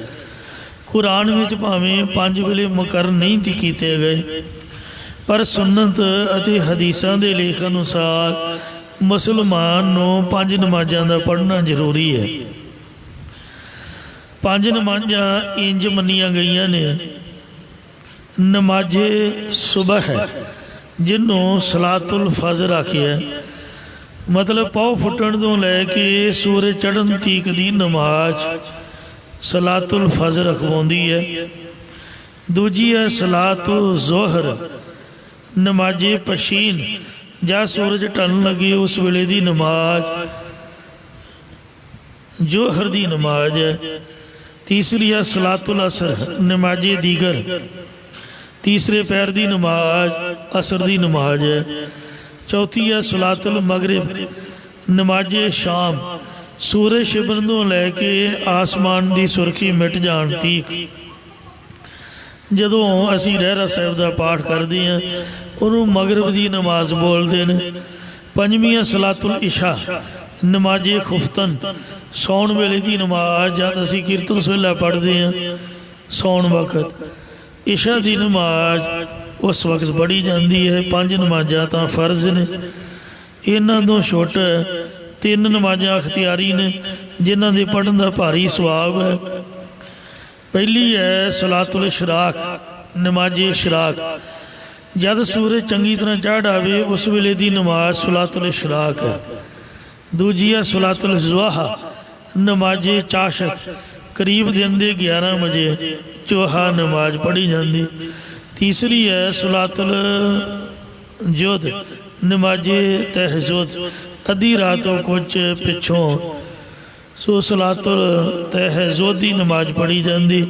ਇਹਨਾਂ ਤੋਂ ਛੁੱਟ ਦੋ ਨਮਾਜ਼ਾਂ ਦੋ ਈਦਾਂ ਦੀਆਂ ਨੇ, ਅਰਥਾਤ ਈਦ ਵਾਲੇ ਦਿਨ ਤੇ ਬਕਰੀਦ ਵਾਲੇ ਦਿਨ ਮੁਸਲਮਾਨ ਮਸੀਤੇ ਜਾ ਕੇ ਨਮਾਜ਼ਾਂ ਅਦਾ ਕਰਦੇ ਨੇ। ਈਦ ਉਲ ਫਿਤਰ ਦੀ ਨਮਾਜ਼ ਹੈ, ਦੂਜੀ ਈਦ ਉਲ ਅਜ਼ਹਾ ਦੀ ਹੈ। ਸਹੀ ਮੁਸਲਮ ਦੇ ਵਿੱਚ ਲਿਖਿਆ ਹੋਇਆ ਹੈ ਕਿ ਹਜ਼ਰਤ ਮੁਹੰਮਦ ਖੁਦਾ ਦੇ ਪੇਸ਼ ਹੋ ਕੇ ਜਦੋਂ 7ਵੇਂ ਅਸਮਾਨ ਤੋਂ ਮੁੜੇ ਤਦੋਂ ਰਾਹ ਵਿੱਚ 6ਵੇਂ ਅਸਮਾਨ ਵਿੱਚ ਹਜ਼ਰਤ ਮੂਸਾ ਮਿਲਿਆ। ਉਸਨੇ ਪੁੱਛਿਆ ਕਿ ਖੁਦਾ ਵੱਲੋਂ ਤੈਨੂੰ ਕੀ ਹੁਕਮ ਮਿਲਿਆ ਹੈ। ਮੁਹੰਮਦ ਸਾਹਿਬ ਨੇ ਆਖਿਆ ਕਿ 50 ਵੇਲੇ ਨਮਾਜ਼ ਪੜ੍ਹਨ ਦਾ। ਮੂਸਾ ਨੇ ਕਿਹਾ ਕਿ ਤੇਰੀ ਉਮਤ ਨੇ ਕਦੇ ਵੀ ਤਾਮੀਲ ਨਹੀਂ ਕਰਨੀ। ਮੈਂ ਆਪਣੀ ਉਮਤ ਨੂੰ ਉਪਦੇਸ਼ ਦੇ ਕੇ ਥੱਕ ਗਿਆ ਪਰ ਉਸ ਤੋਂ ਅਮਲ ਨਹੀਂ ਹੋ ਸਕਿਆ। ਜਾ ਮੁੜ ਕੇ ਖੁਦਾ ਤੋਂ ਫਿਰ ਪੁੱਛ। ਜਦੋਂ ਪੈਗੰਬਰ ਮੁਹੰਮਦ ਨੇ ਖੁਦਾ ਨੂੰ ਇਹ ਮਜਬੂਰੀ ਦੱਸੀ ਵੀ ਮੈਂ ਤਾਂ ਕਰ ਲਊਂਗਾ ਜਿਵੇਂ ਸਾਡਾ ਨਿਤਨੇਮ 50 ਬਾਣੀਆਂ ਦਾ। ਪਹਿਲੇ ਪੁਰਾਤਨ ਗੁਰਸਿੱਖ ਵੱਡੀਆਂ ਪੰਜ ਬਾਣੀਆਂ ਸੁਖਮਨੀ ਸਾਹਿਬ, ਬਾਵਨ ਅੱਖਰੀ, ਸਿੱਧ ਗੋਸ਼ਟ ਤੇ ਦੱਖਣੀ ਓਂਕਾਰ ਪੜ੍ਹਦੇ ਹੁੰਦੇ। ਤੇ ਸ੍ਰੀ ਗੁਰੂ ਗੋਬਿੰਦ ਸਿੰਘ ਜੀ ਨੇ ਮਾਟੇ ਤੇ ਜਦ ਪੰਜ ਬਾਣੀਆਂ ਪੜ੍ਹੀਆਂ, ਜਪਜੀ ਸਾਹਿਬ, ਜਾਪ ਸਾਹਿਬ, ਸਵਈਏ 24 ਦੀ ਆਨੰਦ ਸਾਹਿਬ ਸੰਪੂਰਨ ਪੜ੍ਹਨ ਦੀ ਆਗਿਆ ਕੀਤੀ। ਅੱਜ ਕੱਲ੍ਹ ਦੇ ਸਾਡੇ ਮਾਡਰਨ ਸਾਡੇ ਵਰਗੇ ਸਿੱਖ ਉਹਨਾਂ ਉਹ ਵੀ ਘਟਾ ਕੇ ਅਖੇ ਜੀ ਜਿਹੜਾ ਆਨੰਦ ਸਾਹਿਬ ਉਹ ਤਾਂ ਰਹਿਰਸ 'ਚ ਆ ਗਿਆ, ਮਤਲਬ 6 ਪੌੜੀਆਂ ਨੂੰ ਹੀ ਆਨੰਦ ਸਾਹਿਬ ਸਮਝ ਲਿਆ। ਤੇ ਜਿਹੜੀ ਚੌਪਈ ਸਾਹਿਬ ਹੈ ਉਹ ਵੀ ਰਹਿਰਸ ਦੇ ਵਿੱਚ ਹੀ ਪੜ੍ਹ ਲੈਂਦੇ ਆ, ਖੜ ਕੇ ਮੈਂ ਸਰਨ ਦੇ ਹਾਰੀ ਤੱਕ। ਇਹ 2 ਬਾਣੀਆਂ ਘਟਾ ਦਿੱਤੀਆਂ। ਅਖੇ ਜੀ 3 ਬਾਣੀਆਂ ਸਵੇਰੇ ਠੀਕ ਨੇ, ਜਪਜੀ ਸਾਹਿਬ ਪੜ੍ਹੋ, ਜਾਪ ਪੜ੍ਹੋ ਤੇ ਸਵਈਏ ਪੜ੍ਹ ਲਓ। ਬਾਕੀ 2 ਬਾਣੀਆਂ ਦਾ ਰਹਿਰਸ 'ਚ ਹੀ ਆ ਜਾਂਦੀਆਂ। ਇਸ ਤਰ੍ਹਾਂ ਉਹ 5 ਨੂੰ ਵੀ ਘਟਾ ਦਿੱਤਾ। ਲੋਕ ਥੋੜ੍ਹਾ ਮੰਨਦੇ ਨੇ। ਆਨੰਦ ਸਾਹਿਬ ਕੜਾਹ ਪ੍ਰਸ਼ਾਦ ਦੇ 40 ਪੌੜੀਆਂ ਪੜ੍ਹਨਾ ਚਾਹੀਦਾ, ਪਰ ਮੈਂ 6 ਪੌੜੀਆਂ ਪੜ੍ਹ ਕੇ ਫਤਿਹ ਬੁਲਾਊਂਗਾ, ਕਿਉਂਕਿ ਸੁਣਦਾ ਕੋਈ ਨਹੀਂ, ਨਾ ਸਾਡੇ ਕੋਲ ਟਾਈਮ ਹੈ। ਹੁਣ ਅਗਲੇ ਵੀ ਸਮੇਂ ਮੁਕਰਰ ਕੀਤੇ ਹੋਏ ਨੇ, ਦੁਨੀਆ ਨਹੀਂ ਮੰਨਦੀ। ਮਰਜ਼ਾਦਾ ਅੱਖਰ ਤੋਂ ਦਾ ਸਾਨੂੰ ਬਹੁਤ ਜ਼ਿਆਦਾ ਐਲਰਜੀ ਹੈ। ਸੋ ਈਰਖਾ ਪੈ ਜਾਂਦੀ ਹੈ ਜੇ ਮਰਜ਼ਾਦਾ ਦੀ ਗੱਲ ਦੱਸੀ ਜਾਏ। ਹੇ ਖੁਦਾ ਅੱਲਾਹ ਤਾਲਾ ਵੀ ਮੈਂ ਤਾਂ ਤੇਰੀ ਗੱਲ ਮੰਨੂਗਾ, 5 ਵਕਤ ਨਮਾਜ਼ਾਂ ਪੜ੍ਹੂੰਗਾ, ਤੇ ਦੁਨੀਆ ਨੇ, ਮੇਰੀ ਉਮਤ ਨੇ ਮੇਰੀ ਗੱਲ ਨੂੰ ਨਹੀਂ ਮੰਨਣਾ, ਕੁਛ ਥੋੜ੍ਹਾ ਜਿਹਾ ਘਟਾ, ਮੇਰੀ ਉਮਤ ਨੇ ਆ ਤਮੀਲ ਨਹੀਂ ਕਰਨੀ। ਤਦੋਂ ਖੁਦਾ ਨੇ ਘਟਾਉਂਦੇ ਘਟਾਉਂਦੇ ਕਹਿੰਦੇ 5 ਵੇਲੇ ਨਮਾਜ਼ ਮੁਕਰਰ ਕੀਤੀ। ਜਦੋਂ ਮੁਹੰਮਦ ਸਾਹਿਬ ਨੇ ਫਿਰ ਮੂਸਾ ਪਾਸ ਆ ਕੇ ਸਾਰਾ ਹਾਲ ਦੱਸਿਆ ਤਾਂ ਉਹਨੇ ਆਖਿਆ ਕਿ ਲੋਕਾਂ ਨੇ 5 ਵੇਲੇ ਵੀ ਨਹੀਂ ਪੜ੍ਹਨੇ, ਤੇ ਜਾ ਖੁਦਾ ਪਾਸੋਂ ਕੁਝ ਮੁਆਫੀ ਮੰਗ। ਫਿਰ ਹਜ਼ਰਤ ਮੁਹੰਮਦ ਨੇ ਆਖਿਆ ਵੀ ਹੁਣ ਬਾਰ-ਬਾਰ ਅਰਜ਼ ਕਰਨ ਤੋਂ ਮੈਨੂੰ ਸ਼ਰਮ ਆਉਂਦੀ ਹੈ, ਹੁਣ ਮੈਂ ਕੁਝ ਨਹੀਂ ਪੁੱਛਾਂਗਾ। ਤੋ ਨਮਾਜ਼ ਪੜ੍ਹਨਾ ਕੁਰਾਨ ਦੀਆਂ ਆਇਤਾਂ ਵਿੱਚ ਜ਼ਰੂਰੀ ਹੈ। ਇਹ ਨਹੀਂ ਕਿ ਅਰਬੀ ਦਾ ਤਰਜਮਾ ਕਿਸੇ ਹੋਰ ਬੋਲੀ ਵਿੱਚ ਪੜ੍ਹ ਲਵੇ। ਨਮਾਜ਼ ਤੋਂ ਪਹਿਲਾਂ ਜਿਸਮ ਅਤੇ ਵਸਤਰ ਸ਼ੁੱਧ ਕਰਨੇ ਚਾਹੀਦੇ ਨੇ। ਇਸ ਵਾਸਤੇ ਜਿਹੜੇ ਮੁਸਲਮਾਨ ਨੇ ਮਸਜਿਦ ਦੇ ਵਿੱਚ ਟੂਟੀਆਂ ਜਿਹੀਆਂ ਲੱਗੀਆਂ ਹੁੰਦੀਆਂ ਨੇ, ਉਹਦੇ 'ਤੇ ਪੈਰਾਂ ਭਰ ਬਹਿ ਕੇ ਤੇ ਵਜ਼ੂ ਕਰਦੇ ਨੇ, ਅਰਕਾਂ ਤੱਕ ਬਾਹਾਂ ਧੋਂਦੇ ਨੇ, ਆਪਦਾ ਮੂੰਹ ਧੋਂਦੇ ਨੇ ਤੇ ਗੋਡਿਆਂ ਤੱਕ ਲੱਤਾਂ ਧੋਂਦੇ ਹਨ। ਇਉਂ ਸਰੀਰ ਨੂੰ ਸ਼ੁੱਧ ਕਰਦੇ ਨੇ। ਨਮਾਜ਼ ਪੜ੍ਹਨ ਦੀ ਜ਼ਮੀਨ ਕਹਿੰਦੇ ਅਪਵਿੱਤਰ ਨਾ ਹੋਏ, ਇਸ ਲਈ ਮਸੀਹ 'ਤੇ ਜਾ ਕੇ ਪੜ੍ਹਦੇ ਨੇ। ਤੇ ਜੇ ਕਿਤੇ ਹੋਰ ਪੜ੍ਹਨ ਦੇ ਥੱਲੇ ਮਸੱਲਾ ਤਾਈਓ ਵਿਛਾਉਂਦੇ ਨੇ ਸਾਫ਼ ਜਗ੍ਹਾ 'ਤੇ। ਜਿਹੜੀਆਂ ਬੀਬੀਆਂ ਭੈਣਾਂ ਨੇ ਮੁਸਲਮਾਨ ਔਰਤਾਂ, ਉਹ ਮਸੀਹ 'ਤੇ ਤਾਂ ਨਹੀਂ ਜਾ ਕੇ ਪੜ੍ਹ ਸਕਦੀਆਂ, ਪਰ ਜਿੱਥੇ ਵੀ ਪੜ੍ਹਦੀਆਂ ਉਹ ਮਸੀਤ ਵੱਲ ਮੂੰਹ ਕਰਕੇ ਆਪਦੇ ਥੱਲੇ ਕੱਪੜਾ ਵਿਛਾ ਕੇ ਉਹ ਪੜ੍ਹਦੀਆਂ ਨੇ। ਜੇ ਨਮਾਜ਼ ਮਸਜਿਦ ਬਹੁਤਿਆਂ ਨੇ ਇਕੱਠੇ ਹੋ ਕੇ ਪੜ੍ਹਨੀ ਹੋਵੇ ਤਦੋਂ ਮਸੀਤ ਦੇ ਮੀਨਾਰ ਉੱਪਰ ਚੜ੍ਹ ਕੇ ਅਜ਼ਾਨ ਬਾਂਗ ਦਾ ਦੇਣਾ ਕਹਿੰਦੇ ਜ਼ਰੂਰੀ ਹੈ, ਤਾਂ ਕਿ ਆਵਾਜ਼ ਸੁਣ ਕੇ ਸਭ ਜਮ੍ਹਾਂ ਹੋ ਜਾਣ। ਨਮਾਜ਼ ਵੇਲੇ ਜੁੱਤੀ ਉਤਾਰਨੀ ਚਾਹੀਦੀ ਹੈ। ਇਹ ਉਤਾਰ ਕੇ ਜਾਂਦੇ ਤੇ ਸਿਰੋਂ ਨੰਗੇ ਹੋ ਕੇ ਨਮਾਜ਼ ਪੜ੍ਹਨੀ ਕਹਿੰਦੇ ਨਿਖੇਧ ਕੀਤੀ ਗਈ ਹੈ। ਇਸ ਲਈ ਉਹ ਜਾਲੀ ਜੀ ਵਾਲੀਆਂ ਟੋਪੀਆਂ ਪਾਉਂਦੇ ਨੇ, ਅੱਗੋਂ ਪਿੱਛੋਂ ਦਾ ਭਾਵੇਂ ਸਿਰ ਨੰਗਾ ਰੱਖਦੇ ਨੇ, ਕਈ ਤਾਂ ਪੱਕਾ ਹੀ ਟੋਪੀਆਂ ਜੀਆਂ ਪਾਉਂਦੇ ਨੇ। ਆ ਜਿਹੜੇ ਤਾਲਿਬਾਨ ਨੇ, ਇਹਨਾਂ ਦਾ ਸਰੂਪ ਸਿੱਖਾਂ ਵਾਲਾ ਹੈ। ਪੱਗ ਵੀ ਚੱਟੀ ਬੰਨ੍ਹਦੇ ਨੇ, ਦਾੜੀ ਵੀ ਰੱਖਦੇ ਨੇ, ਪਰ ਇਹ ਕੁਤਰਾ ਮਾਰਦੇ ਨੇ ਕੈਂਚੀ ਦੇ ਨਾਲ। ਆਮ ਬੰਦੇ ਨੂੰ ਪਹਿਚਾਣ ਨਹੀਂ ਆਉਂਦੀ। ਗੋਰੇ ਸਿੱਖ ਤੇ ਮੁਸਲਮਾਨਾਂ 'ਚ ਜਿਹੜੇ ਅਨਪੜ੍ਹ ਨੇ ਉਹ ਕੋਈ ਫਰਕ ਨਹੀਂ ਸਮਝਦੇ, ਪਰ ਜਿਹੜੇ ਮੁਸਲਮਾਨ ਨੇ ਉਹ ਮੁੱਛਾਂ ਨੂੰ ਦਾ ਕੁਤਰਾ ਮਾਰਦੇ ਹੀ ਨੇ, ਦਾੜੀ ਨੂੰ ਭਾਵੇਂ ਨਾ ਮਾਰਨ, ਉਹ ਪੱਗ ਆਦਿਕ ਬੰਨ੍ਹ ਕੇ ਸਿਰ ਢੱਕ ਕੇ ਰੱਖਦੇ। ਆਮ ਜਿਹੜੇ ਸਿਰ ਕਟਾਉਂਦੇ ਨੇ ਉਹ ਜਾਲੀ ਜੀ ਵਾਲੀ ਟੋਪੀ ਜੀ ਰੱਖਦੇ ਨੇ। ਤੋ ਇਸ ਤਰ੍ਹਾਂ ਜਿਹੜੀ ਉੱਪਰ ਨਮਾਜ਼ ਕਹੀ ਹੈ, ਤੁਹਾਨੂੰ ਪਹਿਲਾਂ ਬੇਨਤੀ ਕੀਤੀ ਹੈ, ਉਹਦੇ ਤੋਂ ਛੁੱਟ ਕਿਸੇ ਖਾਸ ਕਾਰਜ ਲਈ ਨਮਾਜ਼ ਵੀ ਪੜ੍ਹਦੇ ਨੇ, ਜਾਂ ਮੁਰਦੇ ਦੇ ਭਲੇ ਲਈ ਵੀ ਇਹ ਪ੍ਰਾਰਥਨਾ ਕਰਦੇ ਨੇ। ਇਹ ਇਸਲਾਮ ਦੇ ਵਿੱਚ ਵਿਧਾਨ ਹੈ। ਯਹੂਦੀਆਂ ਵਿੱਚ 7 ਵਾਰ ਨਮਾਜ਼ ਪੜ੍ਹਨ ਦੀ ਰੀਤੀ ਪਾਈ ਜਾਂਦੀ ਹੈ। ਗੁਰਮਤਿ ਦੇ ਵਿੱਚ ਸਤਿਗੁਰੂ ਸਾਹਿਬ ਜੀ ਨੇ ਸੱਚਾ ਮੁਸਲਮਾਨ ਬਣਨ ਲਈ ਵਾਰ ਮਾਝਕੀ ਦੇ ਵਿੱਚ ਉਪਦੇਸ਼ ਕਸ਼ਨ ਕੀਤਾ ਹੈ, ਜੋ ਮੈਂ ਪਹਿਲਾਂ ਹੀ ਪੰਕਤੀਆਂ ਪੜ੍ਹ ਕੇ ਤੁਹਾਨੂੰ ਸੁਣਾ ਦਿੱਤੀਆਂ ਨੇ ਕਿ 5 ਨਮਾਜ਼ਾਂ ਵਕਤ 5, ਪੰਜਾਂ ਪੰਜੇ ਨਾਉ, ਪਹਿਲਾ ਸੱਚ ਹਲਾਲ ਦੋਏ, ਤੀਜਾ ਖੈਰ ਖੁਦਾਏ, ਪੰਜਵੀਂ ਚੌਥੀ ਨੀਅਤ ਰਾਸਮਨ, ਪੰਜਵੀਂ ਸਿਵ ਸਨਾਏ, ਨਾਨਕ ਕਲਮ ਆਖੈ ਤਾਂ ਮੁਸਲਮਾਨ ਸਦਾਏ। ਸਗਲੀ ਜਾਨ ਕਰਹੁ ਮੋਦੀਫਾ, ਸਾਰੀ ਸ੍ਰਿਸ਼ਟੀ ਨੂੰ ਨਾਸਪੰਤ ਜਨਨ ਰੋਵੇ। ਮੋਦੀਫਾ ਦਾ ਮਤਲਬ ਹੈ ਪਾਠ ਕਰਨਾ ਕਰ, ਜਾਂ ਇਹੀ ਪਰਲੋਕ ਵਾਸਤੇ ਮੋਦੀਫਾ ਵਜ਼ੀਫਾ ਪ੍ਰਾਪਤ ਕਰ। ਜਿਸ ਤਰ੍ਹਾਂ ਬੱਚਿਆਂ ਨੂੰ ਵਜ਼ੀਫਾ ਸਕੋਲਰਸ਼ਿਪ ਮਿਲਦੀ ਹੈ, ਇਹ ਰੱਬ ਦੇ ਕੋਲੋਂ ਵਜ਼ੀਫਾ ਪ੍ਰਾਪਤ ਕਰ। ਜਾਂ ਸਾਰੀ ਸ੍ਰਿਸ਼ਟੀ ਨੂੰ ਨਾਸ਼ਵੰਦ ਜਾਣਨ ਰੋਪ, ਮੋਦੀਫਾ ਹੁੰਦਿਆਂ ਦਾ ਕੱਢਣਾ ਕਰ। ਭਾਵ ਜਿਸ ਵਕਤ ਮੁਸਲਮਾਨ ਮੁਰਦਿਆਂ ਨੂੰ ਦੱਬਦੇ ਨੇ, ਉਸ ਵਕਤ ਟਿੱਕੀਆਂ ਬਣਾ ਕੇ ਮੁਲਾਣਿਆਂ ਨੂੰ ਦਿੰਦੇ ਨੇ, ਇਸ ਦਾ ਨਾਮ ਹੰਦੇ ਕੱਢਣਾ ਹੈ। ਜਾਂ ਹੰਦਾ ਭਾਵ ਖੁਦਾ ਨਿਮਿਤ ਦਾਨ ਨਿਕਾਲਣਾ। ਜਾਂ ਸਾਰੀ ਸ੍ਰਿਸ਼ਟੀ ਨੂੰ ਨਾਸ਼ਵਾ ਜਾਣ ਕੇ ਇਸ ਦੇ ਅੰਦਰੋਂ, ਇਸ ਦੇ ਮੋਹ ਨੂੰ ਅੰਦਰੋਂ ਮੋਦੀਫਾ ਦਫਾ ਕਰ ਦੇ। ਬਦ ਅਮਲ ਛੋੜਾਇ ਕਰੋ ਹੱਥ ਕੂਜਾ, ਬਦ ਖੋਟੇ ਅਮਲ ਕਰਮ ਦਾ ਨਾਮ ਹੈ। ਖੋਟੇ ਕਰਮ ਛੱਡਣ ਰੂਪ ਹੱਥਾਂ ਦੇ ਵਿੱਚ ਕੂਜਾ, ਦਸਤੇ ਵਾਲਾ ਲੋਟਾ, ਗੰਗਾ ਸਾਗਰ ਫੜਨ ਹੰਕਾਰ। ਖੁਦਾਇਆ ਏਕਾ ਬੁਝ ਦੇਵਹੁ ਬਾਂਗਾ।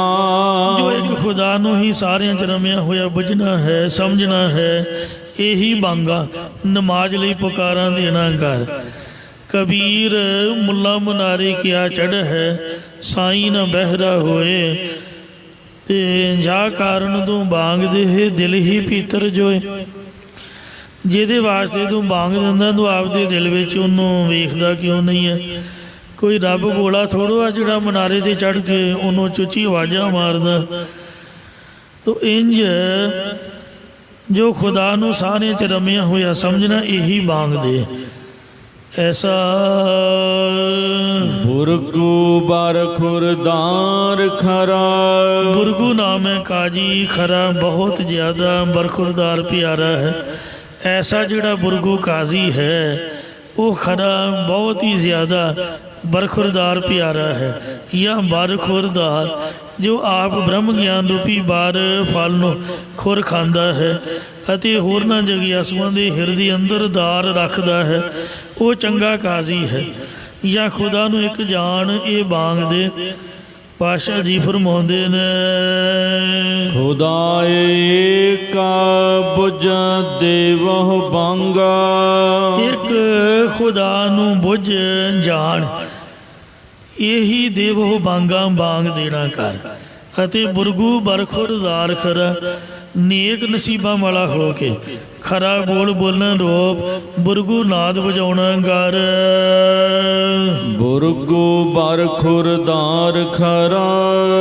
ਸੋ ਬਰਖੁਰਦਾਰ ਨੇ ਨਾਮ ਹੈ ਨੇਕ ਨਸੀਬਾਂ ਵਾਲਾ ਹੋ ਕੇ ਖਰਾ ਬੋਲ ਬੋਲਣ ਰੂਪ, ਬੁਰਗੂ ਨਾਦ ਵਜਾਉਣਾ ਕਰ। ਹੱਕ ਹਲਾਲ ਬਖੋਰਹੁ ਖਾਣਾ। ਹੱਕ ਸੱਚ ਦੀ ਕਮਾਈ ਕਰਨ ਰੂਪ, ਹਲਾਲ ਧਰਮ ਅਨੁਸਾਰ ਵਰਤਨ ਯੋਗ ਖਾਣਾ ਭੋਜਨ, ਬਖੋਰਹੁ ਖਾਣਾ ਕਰ। ਦਿਲ ਦਰਿਆਉ ਧੋਵਹੁ ਮੈਲਾਣਾ। ਆਪਣੇ ਦਿਲ ਮਨ ਦੇ ਵਿਕਾਰਾਂ ਪਾਪਾਂ ਰੂਪੀ ਮਲੀਨਤਾਈ ਨੂੰ ਸਾਧ ਸੰਗਤ ਰੂਪ ਦਰਿਆ ਉੱਪਰ ਨਾਮ ਰੂਪ ਜਲ ਨਾਲ ਧੋਣਾ ਕਰ। ਪੀਰ ਪਛਾਣੈ ਪਿਸਤੀ ਸੋਈ। ਜੋ ਆਪਣੇ ਪੀਰ ਗੁਰੂ ਰਹਿਬਰ ਨੂੰ ਪਰਮੇਸ਼ਰ ਰੂਪ ਕਰਕੇ ਪਹਿਚਾਣਦਾ, ਉਹੀ ਬਹਿਸ਼ਤ ਦਾ ਨਿਵਾਸੀ ਹੈ। ਅਜ਼ਰਾਈਲ ਨਾ ਦੋਜ ਠਰਾ। ਅਜ਼ਰਾਈਲ, ਮੀਕਾਈਲ, ਨਿਕਾਈਲ, ਇਹ ਮੌਤ ਦੇ ਫਰਿਸ਼ਤੇ ਨੇ। ਮਤਲਬ 4 ਫਰਿਸ਼ਤੇ ਨੇ। ਉਹਨਾਂ 'ਚੋਂ ਅਜ਼ਰਾਈਲ ਮੌਤ ਦਾ ਮੁੱਖ ਫਰਿਸ਼ਤਾ ਹੈ। ਉਸ ਪੁਰਖ ਦੇ ਤਾਈਂ ਅਜ਼ਰਾਈਲ ਮੌਤ ਦਾ ਫਰਿਸ਼ਤਾ ਦੋਜਕ ਨਰਕ ਵਿੱਚ ਨਹੀਂ ਠਹਿਰਾਵੇਗਾ, ਠੇਲਦਾ ਸੁੱਟਦਾ ਨਹੀਂ ਹੈ। ਕਾਇਆ ਕਿਰਦਾਰ ਔਰਤ ਯਕੀਨਾ। ਇਸ ਕਾਇਆ ਦੇਹ ਨੂੰ ਕਿਰਦਾਰ ਅਮਲਾਂ ਵਾਲੀ ਕਰ। ਜਾਂ ਸ਼ੁਭ ਕਰਤੱਬਾਂ ਕਰਮਾਂ ਕਰਕੇ ਉਤਪਨ ਹੋਈ ਦੇਹ ਨੂੰ ਹੀ ਇਸਤਰੀ ਯਕੀਨਾ ਨਿਸ਼ਚੈ ਕਰ। ਰੰਗ ਤਮਸੇ ਮਾਨ ਹਕੀਨਾ। ਜੋ ਹਕੀਨਾ ਸੱਚ ਸਰੂਪ ਪਰਮੇਸ਼ਰ ਦੇ ਆਨੰਦ ਨੂੰ ਮਾਣ ਮੰਨਣਾ ਹੈ, ਇਹ ਤਮਾਸ਼ਿਆਂ ਦੇ ਰੰਗ ਦੇਖਣਾ ਕਰ। ਜਾਂ ਇਹੀ ਰੰਗ ਨਾਨਾ ਤਰ੍ਹਾਂ ਦੇ ਤਮਾਸ਼ਿਆਂ ਨੂੰ ਮੰਨਣਾ ਹੈ ਅਤੇ ਮਨ ਤੇ ਇੰਦਰੀਆਂ ਨੂੰ ਵਸ ਕਰਕੇ ਰੰਗ ਤਮਾਸ਼ੇ ਮੰਨਣਾ ਕਰ। ਨਾ ਪਾਕ ਪਾਕ ਕਰਹ ਦੂਰ ਹਦੀਸਾ। ਇਸ ਵਿਕਾਰਾਂ ਦੀ ਮਲੀਨਤਾਈ ਵਾਲੇ ਅਪਵਿੱਤਰ ਮਨ ਨੂੰ ਸਤਸੰਗਤ ਦੁਆਰਾ ਪਵਿੱਤਰ ਕਰਕੇ ਜੋ ਖੁਦਾ ਨੂੰ ਹਰਦਮ ਆਪਣੇ ਹਦੂਰ ਨੇੜੇ ਜਾਣਨਾ, ਇਹੀ ਹਦੀਸਾ ਪੈਗੰਬਰੀ ਬਾਣੀ ਸਮਝਣਾ ਕਰ। ਹਦੀਸਾ ਦਾ ਮਤਲਬ ਹੈ ਨਵੀਂ ਗੱਲ, ਜਿਹੜੀ ਗੱਲ ਪਹਿਲਾਂ ਕਿਸੇ ਨੇ ਕੀਤੀ ਨਾ ਹੋਵੇ ਜਾਂ ਕਦੀ ਸੁਣੀ ਨਾ ਗਈ ਹੋਵੇ। ਭਾਵ ਮੁਹੰਮਦ ਜੀ ਦੇ ਵਾਕ ਹਦੀਸਾ ਖਮਾਉਂਦੇ ਨੇ। ਜਿਵੇਂ ਧੁਰ ਕੀ ਬਾਣੀ ਹੈ ਸ੍ਰੀ ਗੁਰੂ ਗ੍ਰੰਥ ਸਾਹਿਬ 'ਚ, ਆਪਾਂ ਪੰਜਾਬੀ ਵਿੱਚ ਧੁਰ ਕੀ ਬਾਣੀ ਕਹਿੰਦੇ ਆ। ਧੁਰ ਕੀ ਬਾਣੀ ਆਈ ਦਿਨ ਸਗਲੀ ਜਿੰਦ ਮਟਾਈ। ਮਤਲਬ ਇਹ ਪਹਿਲਾਂ ਦੁਨੀਆ ਦੇ ਵਿੱਚ ਨਹੀਂ ਸੀਗੀ, ਇਹ ਗੱਲ ਨਵੀਂ ਧੁਰ ਤੋਂ ਆਈ ਹੈ। ਮੁਸਲਮਾਨਾਂ ਦੀ ਬੋਲੀ 'ਚ ਹਦੀਸਾ ਕਹਿੰਦੇ ਨੇ, ਜੋ ਕੁਰਾਨ ਦੀਆਂ ਆਇਤਾਂ ਨੇ ਉਹਨੂੰ ਹਦੀਸਾ, ਕਰਨੀ ਜਾਂ ਆਗਿਆ ਦਾ ਨਾਮ ਵੀ ਹਦੀਸ ਹੈ। ਪੈਗੰਬਰ ਬਾਣੀ ਨੂੰ ਵੀ ਹਦੀਸਾ ਕਹਿੰਦੇ ਨੇ। ਪੈਗੰਬਰ ਸਾਹਿਬ ਨਾਲ ਸੰਬੰਧ ਰੱਖਣ ਵਾਲੀ ਬਾਤ ਵੀ ਹਦੀਸਾ ਅਖਵਾਉਂਦੀ ਹੈ। ਹਦੀਸਾ ਉਹ ਪੁਸਤਕ ਜਿਹਦੇ 'ਚ ਮੁਹੰਮਦ ਹਜ਼ਰਤ ਮੁਹੰਮਦ ਦੇ ਕਥਨ ਅਥਵਾ ਆਚਰਣ ਸੰਬੰਧੀ ਵਿਵਸਥਾ ਲਿਖੀ ਹੋਈ ਹੈ। ਇਸ ਤਰ੍ਹਾਂ ਨਾ ਪਾਕ ਪਾਕ ਕਰ ਹਦੂਰ ਹਦੀਸਾ। ਮਹਾਰਾਜ ਕਹਿੰਦੇ ਨੇ ਕਿ ਇਹ ਵਿਕਾਰਾਂ ਦੀ ਮਲੀਨਤਾਈ ਵਾਲੇ ਅਪਵਿੱਤਰ ਮਨ ਨੂੰ ਸੰਗਤ ਦੁਆਰਾ ਪਵਿੱਤਰ ਕਰਕੇ ਜੋ ਖੁਦਾ ਨੂੰ ਹਰਦਮ ਆਪਣੇ ਹਦੂਰ ਜਾਣਨਾ ਕਿ ਜ਼ਾਹਰ ਜ਼ਹੂਰ ਹੈ ਕਿ ਹਾਜ਼ਰ ਹਜ਼ੂਰ ਹੈ, ਇਹੀ ਹਦੀਸਾ ਪੈਗੰਬਰੀ ਬਾਣੀ ਸਮਝ। ਸਾਬਤ ਸੂਰਤ ਦਸਤਾਰ ਸਿਰਾ। ਰੁਕਨ ਦੀਨ ਕਾਜੀ ਨਾਲ ਸਤਿਗੁਰੂ ਨਾਨਕ ਦੇਵ ਜੀ ਮਹਾਰਾਜ ਨੇ ਉੱਥੇ ਕਾਬੇ ਮੰਦਰ ਦੇ ਸਾਹਮਣੇ ਮੱਕੇ ਸ਼ਹਿਰ ਦੇ ਵਿੱਚ ਚਰਚਾ ਕੀਤੀ। ਮਤਲਬ ਉਹਨੇ ਚਰਚਾ ਕੀਤੀ ਗੁਰੂ ਸਾਹਿਬ ਨਾਲ ਆ ਕੇ। ਉਹ ਜਿਹੜੀ ਚਰਚਾ ਹੈ ਕਰਨੀ ਨਾਮਾ ਤੇ ਨਸੀਹਤਨਾਮਾ, ਇਹ ਇਤਿਹਾਸਕ ਬਚਨ ਸ੍ਰੀ ਗੁਰੂ ਨਾਨਕ ਪ੍ਰਕਾਸ਼ ਵਿੱਚ ਲਿਖੇ ਮਿਲਦੇ ਨੇ। ਬਾਣੀ ਤਾਂ ਨਹੀਂ ਹੈ ਤੁਰ ਕੀ, ਪਰ ਬੇਅੰਤ ਬਾਣੀਆਂ ਵਾਲੇ ਗੁਟਕੇ ਸਾਹਿਬ ਜੋ ਮਾਰਕੀਟ ਦੇ ਵਿੱਚ ਉਹ ਦੁਕਾਨਾਂ 'ਤੇ ਮਿਲਦੇ ਨੇ, ਆਪਾਂ ਤਾਂ ਨਹੀਂ ਇਹ ਛਾਪੇ ਵਿੱਚ, ਕਿਉਂਕਿ ਗੁਟਕੇ 'ਚ ਬਾਣੀ ਹੋਣੀ ਚਾਹੀਦੀ ਹੈ।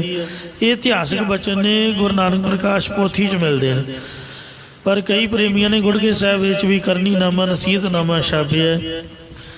ਉਹਦੇ 'ਚ ਗੁਰੂ ਨਾਨਕ ਸਾਹਿਬ ਨੇ ਬਕਾਇਦਾ ਬਾਈ ਆਰਡਰ ਆਖਿਆ ਕਿ ਕੇਸ ਨਹੀਂ ਕਟਾਉਣੇ ਮੁਸਲਮਾਨੋ, ਸਾਬਤ ਸੂਰਤ ਰੱਬ ਬਣਾਈ, ਬੇਈਮਾਨ ਨੇ ਭੰਨ ਗਮਾਈ। ਈਮਾਨ ਨਾਮ ਹੈ ਧਰਮ ਦਾ। ਜੇ ਤੁਸੀਂ ਰੱਬ ਦੀ ਬਣਾਈ ਸਾਬਤ ਸੂਰਤ ਨੂੰ ਭੰਨ ਸੁੱਟੋਗੇ ਤਾਂ ਤੁਸੀਂ ਬੇਈਮਾਨ ਹੋ, ਬੇਧਰਮੀ ਹੋ। ਮਤਲਬ ਜਿਹੜਾ ਬੰਦਾ ਕੇਸਾਂ ਦੀ ਬੇਅਦਬੀ ਕਰਦਾ, ਨਾ ਤਾਂ ਉਹ ਹਿੰਦੂ ਹੈ ਨਾ ਉਹ ਮੁਸਲਮਾਨ ਹੈ। ਕਿਉਂਕਿ ਕ੍ਰਿਸ਼ਨ ਅਸ਼ਟਮੀ ਜਨਮ ਅਸ਼ਟਮੀ ਲੰਘ ਕੇ ਗਈ ਹੈ, ਕ੍ਰਿਸ਼ਨ ਜੀ ਨੇ ਕਦੀ ਕੇਸ ਨਹੀਂ ਸਨ ਨਾਈ ਦੀ ਦੁਕਾਨ 'ਤੇ ਜਾ ਕੇ ਕਟਾਏ। ਮਤਲਬ ਜਿਹੜੇ ਕ੍ਰਿਸ਼ਨ ਅਸ਼ਟਮੀ ਵਾਲੇ ਕ੍ਰਿਸ਼ਨ ਨੂੰ ਮੰਨਦੇ ਨੇ, ਜੇ ਕੋਈ ਬੰਦਾ ਉਹਨਾਂ ਨੂੰ ਪੁੱਛੇ ਵੀ ਭਲਿਓ ਮਾਨਸੋ ਜਿਹਨੂੰ ਤੁਸੀਂ ਮੰਨਦੇ ਹੋ, ਕਦੀ ਉਹ ਨਾਈ ਦੀ ਦੁਕਾਨ 'ਤੇ ਗਿਆ ਸੀਗਾ? ਤਾਂ ਜਿਹੜੀ ਦੇਵੀ ਨੂੰ ਬੀਬੀਓ ਭੈਣੋ ਤੁਸੀਂ ਮੰਨਦੀਆਂ ਹੋ, ਨੈਣਾ ਦੇਵੀ ਜਾਂ ਜਵਾਲਾਮੁਖੀ ਜਾਂ ਜਿਹੜੀ ਚੰਡੀ ਦੇਵੀ ਹੈ ਜਾਂ ਹੋਰ ਦੇਵੀਆਂ ਨੇ, ਕਦੀ ਉਹ ਬਿਊਟੀ ਪਾਰਲਰ ਦੇ ਕੋਲ ਗਈਆਂ ਸਨ? ਜਿਹੜਾ ਅਸੀਂ ਆਪ ਦਾ ਮੂੰਹ ਸਵਾਰ ਕੇ ਝਾਕੀਆਂ ਬਣਾਉਂਦੇ ਹਾਂ ਤੇ ਪਤਾ ਨਹੀਂ ਕਈ ਕੁਛ ਕਰਦੇ ਆ, ਮੇਕਅਪ ਵਗੈਰਾ ਜਾਂ ਕੁਛ ਵੀ, ਕਦੀ ਇਸ ਤਰ੍ਹਾਂ ਹੋਇਆ ਸੀਗਾ ਉਹਨਾਂ ਵਕਤ? ਕ੍ਰਿਸ਼ਨ ਭਗਵਾਨ ਦਾ ਕੇਸਾਂ ਨਾਲ ਬੜਾ ਪਿਆਰ ਸੀਗਾ, ਉਹਨੇ ਕੇਸ ਨਹੀਂ ਘਟਾਏ। ਸ਼੍ਰੀ ਰਾਮ ਚੰਦਰ ਜੀ ਨੂੰ ਮੰਨਣ ਵਾਲਿਆਂ ਨੂੰ ਜੇ ਪੁੱਛਿਆ ਜਾਏ ਵੀ ਤੁਸੀਂ ਰਾਮ ਜੀ ਬੋਲਦੇ ਹੋ, ਉਹਨਾਂ ਦੇ ਭਜਨ ਗਾਉਂਦੇ ਹੋ, ਉਹਨਾਂ ਕਦੀ ਨਾਈ ਦੇ ਕੋਲੋਂ ਕੇਸ ਕਟਵਾਈ, ਕੈਂਚੀ ਲਵਾਈ ਸੀ? ਉਹਨਾਂ ਦਾ ਤਾਂ ਕੇਸਾਂ ਨਾਲ ਇੰਨਾ ਪਿਆਰ ਸੀਗਾ ਕਿ ਜਦੋਂ ਜੰਗਲ ਨੂੰ ਬਨੋਵਾਸ ਜਾਣ ਲੱਗੇ 14 ਸਾਲ ਲਈ, ਸੋਚਿਆ ਮਨਾ ਉੱਥੇ ਕੇਸਾਂ ਦੀ ਸਫਾਈ ਨਹੀਂ ਹੋਣੀ, ਕਿੱਥੇ ਸਾਬਣ ਸ਼ੈਂਪੂ, ਕਿੱਥੇ ਪਾਣੀ ਲੱਭਾਂਗੇ, ਕੀ ਕਰਾਂਗੇ, ਕਿੱਥੇ ਕੰਘੀ ਕੀ? ਉਹਨਾਂ ਨੇ ਬੋੜ ਦਾ ਦੁੱਧ ਪਾ ਕੇ ਤੇ ਕੇਸਾਂ ਦੀਆਂ ਜੜਾਵਾਂ ਬਣਾ ਲਈਆਂ ਸੀ। ਕੈਂਚੀ ਨਹੀਂ ਲਾਈ, ਕੱਟੇ ਨਹੀਂ ਕੇਸ, ਜੜਾਵਾਂ ਬਣਾ ਲਈਆਂ। ਤੋ ਇਹ ਇਤਿਹਾਸ ਵਿੱਚ ਉਹਨਾਂ ਦੇ ਜ਼ਿਕਰ ਹੁੰਦਾ ਹੈ। ਸਾਰੇ ਕੇਸਾਂ ਧਾਰੀ ਵਾਲਮੀਕ ਦੀ ਲਵ ਕੁਸ਼ ਦੇ ਨਾਲ ਫੋਟੋ ਹੈ।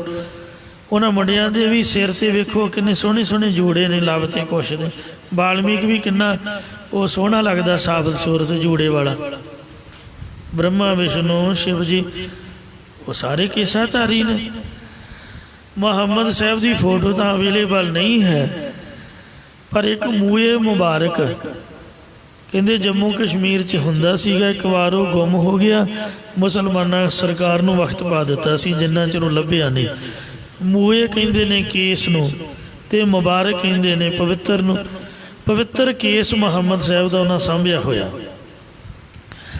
ਈਸਾ ਜੀ ਵੀ ਜਦ ਸਲੀਬ ਦੇ ਟੰਗਿਆਂ ਦੀ ਫੋਟੋ ਤੁਸੀਂ ਦੇਖਦੇ ਹੋ ਤੇ ਉਹ ਕੋਨਿਆਂ ਮੋਨਿਆਂ ਦੀ ਤਾਂ ਨਹੀਂ ਹੈ, ਕੇਸ ਉਹਨਾਂ ਨੇ ਪਛਾਣ ਸੁੱਟੇ ਹੋਏ ਨੇ। ਸਾਡੇ ਬਾਰੇ ਤਾਂ ਕੋਈ ਸ਼ੰਕਾ ਹੀ ਨਹੀਂ।